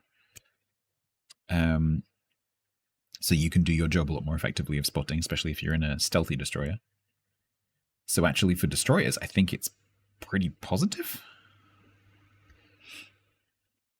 Exactly, Wax, yeah. So like you will literally, if you go back in the stream, you'll literally see me like looking up with the camera, like trying to figure out, like, are you up or are you down? And you just can't tell. And then suddenly you'll see it like descend. You're like, oh, okay, you were up. Now you're down. Then you were only halfway up, and now you're neither up nor down. So I think overall for the destroyers, it's probably pretty positive, but it's really hard to get that whole plane altitude thing out of my head because that's such a big concern. So that stream that you've just maybe watched, maybe you've just skipped to the end, but that stream that you've just watched potentially was recorded a few hours ago, so last night. This is now the next day, and I have slept on it, and I've written down some notes. And so I'm going to go through now what I think are the main positives and negatives to do with all of these changes for both surface ships and also for carriers. I do play carriers on live right now, so I do have a perspective for both surface ships and carriers from a position of experience. So I will attempt to explain that. For the surface ships, and by surface ships I mean in this case destroyers, cruisers, and battleships. Submarines were not involved in the test. And frankly, I don't have that much experience in submarines anyway. But as you can imagine, there's not much interaction between AA and or spotting and submarines anyway, so it doesn't really matter. So when I say surface ships, that's what I mean. So there's two main positives for the surface ships from these changes, and they are pretty big positives. The first one is that currently on live, if you imagine an attacking squadron of 9 planes, 3, 3, and 3. So the carrier gets 3 planes per attack and it gets 3 potential attacks. That squadron of 9 planes attacks your ship, and if you knock out one of the planes from the first group of 3, it's immediately, instantly replaced by one of the later group's planes. And so it's always 3, unless you knock out at least 7 planes, in which case you start to remove planes from the actual attacking group.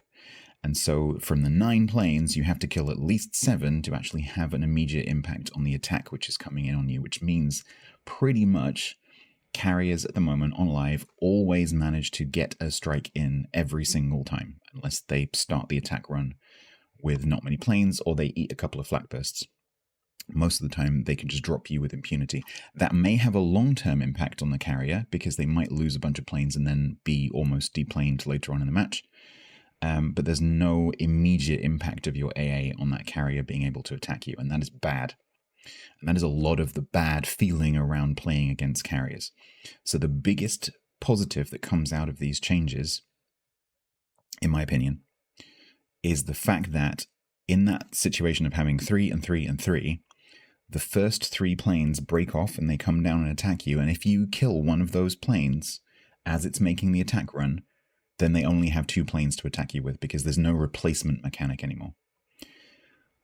And if you shoot down 2 of them, then only 1 plane attacks you. And if you get all 3, the attack is completely negated and the carrier has to try again. That is massive because the impact of losing the planes is still a problem for the carrier, although they're going to lose probably fewer planes in the long run because the planes which are not attacking are completely immune to AA. That might need a bit of balancing attention. But the fact that they immediately are affected by your AA, the power of the attack is reduced. Potentially, the complete attack is stopped. That is massive because it means that your AA actually does something right here, right now for that attack. And that's huge. So I'm going to go through a lot of little niggly negatives. Just always remember that massive positive. The second massive positive is the fact that the carriers have to choose to spot pretty much. There's a few circumstances where they might accidentally spot something, but generally speaking, they have to make a decision to do spotting. And that means that accidental spotting is far less likely. It's not completely impossible, but it's less likely. And so I play destroyers quite a lot. I like sneaky torpedo destroyers. And so one of the most annoying things on live is you are making some kind of sneaky move to go and torp something or spot something or whatever, cap. And then just as you're about to do the really cool sneaky thing, some random plane squadron that's on its way to attack something else just happens to fly over your head and spots you. And that completely ruins your plan. That is not impossible, but it's far less likely because that squadron that's on its way to attack something is likely to be in its high altitude traveling mode and it's likely to not spot you. And so the fact that that's the case gives a lot more freedom to sneaky ships. So your destroyers, your sneaky cruisers, some of the battleships that have very good concealment that like to push flanks and things. It's much, much less likely that you're going to be accidentally plane spotted. So those are the 2 massive positives. Your AA actually affects the incoming attack directly. And the fact that you're less likely to be accidentally plane spotted. Those are the 2 massive, massive positives. But there are some negatives. The biggest one is completely solvable by a little bit of a UI change, but Wargaming does not have a great history of making UI changes, so this makes me a little bit nervous. But it's really easy to fix, and that is that you can't tell what altitude the planes are at. So they have these 2, in terms of spotting, they have 2 altitudes, high and low. High altitude, no spotting, low altitude, spotting. It's impossible to tell at a glance, especially at the minimap, what altitude those planes are at and whether they're going to do spotting. And this applies to both friendly planes and enemy planes, because you might also want to know whether your friendly planes are going to do spotting for you. So you glance at the minimap and the symbol doesn't change. So it's a 2D map with a symbol on it. You can't tell any altitude information from that. And if you look in the 3D world and you look at the planes, you have to make a judgment as to how high they are. And that is actually pretty tricky, especially when the planes are quite close to you. If you're a destroyer and you're looking up at a squadron, because you're looking upwards, it's very difficult to tell altitude. And so it's very difficult to tell at a glance whether planes are going to spot you or not. And that's a problem because spotting is a massive part of decision making, especially for small cruisers, destroyers, things which are squishy. You have to know whether you're going to be spotted or not at a moment's notice. And if you have to spend time going, is that high? Is it low? It makes it very, very tricky while a lot of other things are going on. And so there needs to be some kind of state marker for the squadrons. But that's a really easy fix. All they have to do is modify that symbol somehow to show whether that squadron is high or low. Easy. Add an up arrow and a down arrow, add a circle around it, make it filled in or not filled in, anything to differentiate the 2 states. That's an easy fix, but at the moment it's a massive problem. the new defensive AA fire consumable has a blinding perk associated with it. If you activate it before the squadrons hit your 7-kilometer extended AA range, then they are blinded to their own spotting. How that works is kind of confusing. So unless you're the ship that's using the consumable, it can be kind of confusing as to what's happening. I had a couple of situations where I was in a destroyer and an attacking squadron kind of swooped down over my head at very, very close range where it should have spotted me, and it didn't spot me, and I didn't know why immediately. And I only worked out afterwards that there was a cruiser nearby that had activated Def AA. And of course, the game, without any mods, the game doesn't tell me that the cruiser has Def AA, and the game doesn't tell me that the cruiser has activated Def AA, unless I happen to see its AA animation. And so there's nothing that tells me that I'm not going to be spotted. So going back to the previous point, I need to know whether or not I'm going to be spotted. And so that's a little bit confusing with the Def AA consumable. Another massive thing another impression that I have from this is that the AA needs a lot more feedback on TST. So I had a really interesting experience after the matches which you've just watched. I went back to EU to play some more matches. And in the first game, I was attacked by a carrier almost immediately. I can't remember what ship I was in. I think it was a battleship. And I sectored my AA against the carrier and immediately felt better than I did on TST, because the sectoring animation ramps up. It has this ramping up green animation that tells me I'm doing something. You get the more intense AA animation. There's some sounds associated with it. It gives me a lot of feedback that I'm doing something, even if I'm not actually doing anything. Whereas on TST, you have the opposite situation where my AA, for reasons I mentioned earlier, is actually doing something. It's more effective, but it feels crappy because there's no feedback. Because when you press your manual AA button, which is the equivalent of sectoring on live right now, the animation in the bottom corner in the compass rows immediately starts the cooldown animation. So you don't get that green phase. It's just immediately orange, which is negative. And the only feedback you get that you've done anything is if you happen to be looking at the squadron when you press the button, a little bit of red text pops up.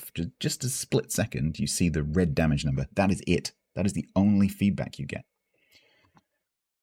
And so it just feels a bit crappy because you feel like you're pressing a button that's not attached to anything. Even if your AA is actually doing more than it does on live, it feels crappy. And that is a massive problem because this whole update, this whole rework is the point of it, the goal of it is to make playing against carriers and make playing carriers more fun for everyone. And if the AA is doing more mechanically but feels crappy, that goal has failed. It needs to do more and, more importantly, feel better. And if it doesn't feel better, they failed. And so currently it needs a lot more feedback as to what's happening with your AA. It needs more feedback for the manual AA, it needs more feedback for the AA in general, and it needs more feedback for the automatic AA and for the Def AA. The whole thing needs more feedback to make you feel like you're actually doing something, which you are, generally speaking. I have a concern about defensive AA, that because of this blinding perk, ships that don't take Def AA, either because they can't or because they've chosen Hydro instead, might get more focus, because if more ships are being unspotted because of the blinding perk, the ships which are spotted because they don't have the perk are more likely to get focus. That's not necessarily a problem, it's just a balancing concern, because if those ships are going to get more focus, they're going to need more survivability buffs, and in a non-carrier game that might make them too strong. And the flip side of it is that the ships that have Def AA might end up being too protected, and so might end up being too weak. So that's just a balancing concern. It's not a massive problem, but there might be a bit more focus on the non-Def AA ships.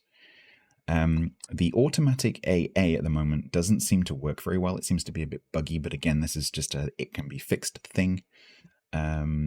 It seems to stop at 67% a lot. It seems to stop at 99% a lot. I'm not sure if I ever actually saw it being activated. There was one instance in one of the matches where it may have activated, but the fact that I don't know whether it activated tells you that they need more feedback. The other problem is if you hold the H button, because when you're not being attacked by planes, the little progress bar thing disappears. So you have to hold H to find out what the progress is up to. And for some reason, they haven't included the circular progress meter. And so you have to actually mouse over the symbol to find out what the numerical value is on the percentage, which is really dumb. Why don't they just use the same symbol? I don't know. So it needs more feedback. People seem to be using their def AAs pretty quickly. I don't think this is necessarily a problem because the def AA blinding perk is so powerful. People were running through their def AAs really quickly. But I don't think that's a problem. As long as they're not running out in the first 2 or 3 minutes, I think that's okay because it means that surface ships have to make a decision as to which attacks they're going to blind, because there might be some attacks incoming that are more dangerous than others because of the spotting situation. Because if you're being attacked and no one can shoot you, it's not as much of a problem if you're being attacked and everyone can shoot you if you're spotted. So that actually, I put it in the negatives, but actually that might be okay. But the number of def AA charges or the cooldown or something like that might need a little bit of adjustment, but that's just a balancing thing. Again, coming back to spotting, because squadron spotting is limited now because it has to be done actively, larger ships who are more likely to be surface spotted by shooting or just concealment range are more likely to be focused. Again, this isn't necessarily a problem, it's just a balancing concern. It just means that generally speaking, battleships are going to be spotted more than other ships, and so they might need a bit of a survivability buff. But it's the same situation as a non-carrier game, it just means that it's going to happen more often. So there's just maybe a little bit of balancing that needs to be done there, but that's not too much of a problem. So that's my thoughts for the surface ships. Don't forget the 2 massive positives. CVs. So I do play CVs, not as much as I play surface ships, but I do play CVs a fair amount, so I do have some experience. Playing the CVs was an interesting experience. I felt like I was more in control of my interaction with anti-aircraft fire, because when you're flying around in the default mode, which is the travel mode, you're immune to AA. And so I felt like I was having to make a decision to go into anti-aircraft fire. There's no situation where you're suddenly surprised by AA, because you have to make a decision to make yourself vulnerable to it. And that felt good. The fact that I was in control of my interaction with it felt good. Making a choice to do spotting also felt rewarding, because I have to actively make a choice to go into the spotting mode and put myself at risk in order to do spotting for the team. And that, again, felt rewarding because I'm making an active decision to do it. I do think if that's going to be the case, that carriers will need to be rewarded in the same way as destroyers for spotting. I'm actually not sure what the XP bonus percentage is for carriers right now for spotting. But basically, I think it should be the same as destroyers if it's not, because carriers will have to make a choice to actively spot and put their planes at risk to do that. So, but that does feel good as the carrier player. The manual guns on the CVs, I didn't get to do it very much, but the little bit that I did do felt really good. So the fact that you can go back to your hull and you can shoot the guns, that's really, really good fun. And that has a lot of potential if you think about the fact that Wargaming can add new premiums and new tech tree lines that are based on that fact. That should be a lot of fun. It's going to encourage carrier players to be more aggressive. Everyone likes shooting carriers. It's going to mean that carrier players occasionally overextend more than they do now. And I think that's just going to be more fun for everyone. There is a little bit of a concern that I've seen voiced about destroyer players driving up to carriers and being manually gunned to death. I, as a destroyer player and a carrier player, I'm fine with that. If you drive up to a carrier and you know it has manual guns, you should expect to be killed. Although I will point out that happened to me as the carrier, and the secondary gun angles on the carrier that I was playing were terrible, and I couldn't shoot at the destroyer. So it's, you know, if you approach the carrier carefully, even if you get spotted, it's not too bad. But yeah, if you drive up to its broadside, you should expect to get sunk. So yeah, it adds a bit of fun and a bit of risk for the destroyer player as well, I think, if they're thinking about it sensibly. The fact that you can, going back to the massive positive for the surface ships, the fact that you can have an attack shut down completely as you're making it, so you start your attack run and you lose all the planes and that's it, the attack's over. I've put that in the positives for the CVs because it felt more visceral, it felt more rewarding because it's risky, so it's like a risk-reward thing. Because on live at the moment, if you have a full squadron of like 9 planes or 12 planes, you can just throw all of those planes at the attack, and even if you lose a whole bunch of them, you know you're going to be able to get the attack through. And that just doesn't feel very good, because you know there's no risk. Okay, you're going to lose a bunch of planes, but for this particular attack, especially later in the match, where you don't care about losing planes, it just feels weird to not care about losing planes. So the fact that you now have to care about losing planes, that actually feels better, because you've got this risk-reward thing going on that just feels better. And so technically it's a negative because you can have your attacks stopped, but I think actually from an experience point of view, from a UX point of view, it's a positive. And it's a positive for both the carrier player and the target, which is great. Some negatives for the CVs. The attack runs for the rockets felt pretty normal. The attack runs for the torpedo bombers and the drop bombers felt ridiculously long. I think the minimum attack distance from high altitude for Hakuryu was at least 8.5 kilometers minimum. So if you click at 8.5 kilometers from your target, you just about manage to make the attack. That is ridiculous. That is a long, long way. And the other thing that's attached to that is, so Hakuryu, for example, makes long attack runs anyway, because of the way its torps work on live. So that's not too different. But if you think about a carrier like Audacious, for example, which has those short-range torpedoes that you just like, you zoom in, you drop them, you turn around, you drop them again, you turn around, you drop them again. The torpedoes don't do very much because they're quite low damage. But the fact that you can drop them at very close range, you can do these tight turns, and you can drop the same target a couple of times. That's the character of those torpedo bombers, compared to Hakuryu's high damage, long straight attack run torpedo bombers.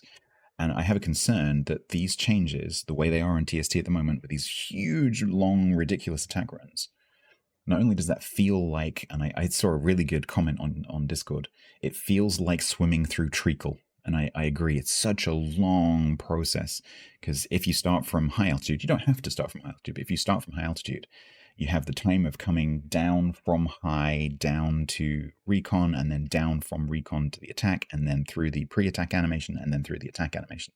So you've got these 4 stages that you have to go through to actually make the attack, and that just feels like an eternity.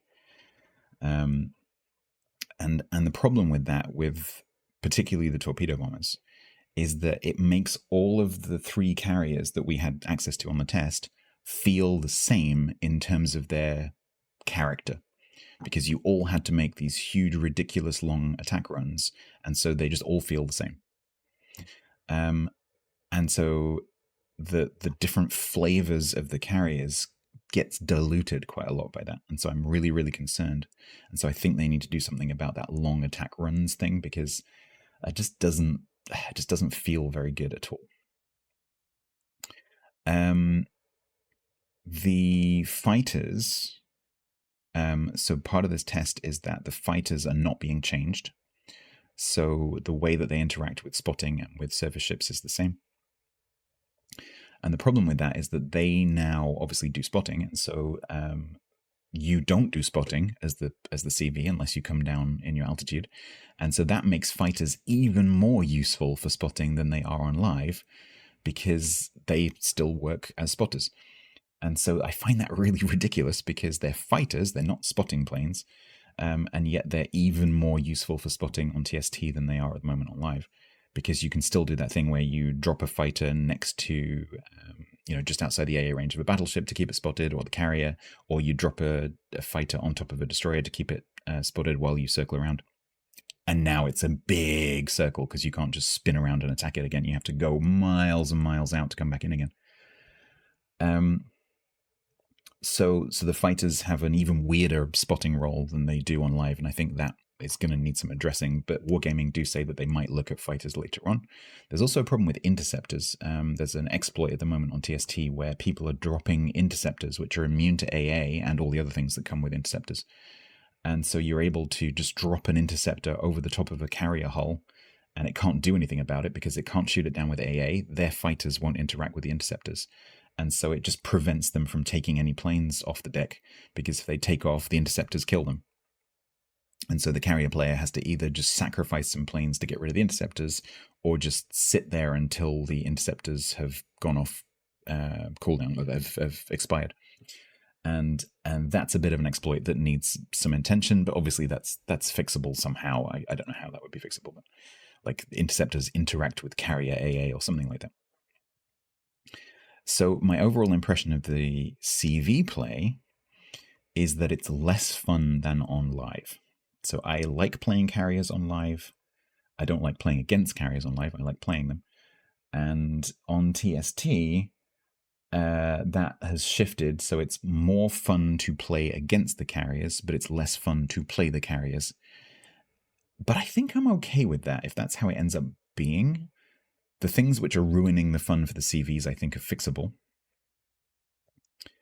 But if that doesn't get fixed, I think I'm still okay with it, because if the fun of a small number of players is reduced so that the fun of the larger number of players can be increased, that seems like a fair trade.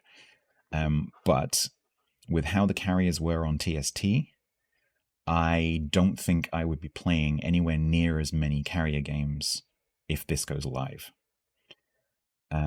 Because it's just not as fun. And it's mainly down to that long attack run thing. It just feels terrible to have to make those attacks. It doesn't feel as adrenaline packed. It's a lot more boring. It just feels really clunky and awkward. So I hope they manage to make that feel better, because currently it doesn't. So yeah, that's my main impressions. The two massive positive for surface ships are definitely outweigh the negatives, most of which are fixable. And so generally speaking, although there's a lot of these little complaints and negatives, and you'll hear a lot of people whinging about those things that I said, most of those things are pretty easy fixes. It's all to do with UI and feedback. It's just add some graphics, add some status indicators, and that whole problem is solved. And you end up with these two massive positives. So overall, as long as Wargaming don't just drop this into live as it is at the moment, he says, remembering the action carrier release, as long as they don't just drop it, then I think there's a lot of positive in here. I think this could make some really interesting and nice changes for players. But they do need to fix some of those informational UI type things in the game before they release it. So hopefully they'll go away, they'll do some polishing, they'll add some information to the overlay.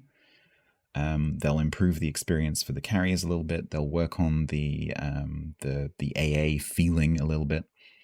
And hopefully we'll see a second test run where those things have been polished. And I think that could actually work out pretty well. So overall, although I have a few concerns because Wargaming don't have a great track record with UI stuff, I'm actually overall pretty positive about this. If Wargaming do the work to fix those experiential problems. So I hope you found this useful. I'm hoping to get back onto the TST to do some more testing this week while it's still live. Please do drop by my Twitch channel while I'm live. You can find my schedule on Twitch or on my Discord. And I hope to be able to say hello to you in person on my live stream. So thank you very much for watching, and I'll catch you again soon.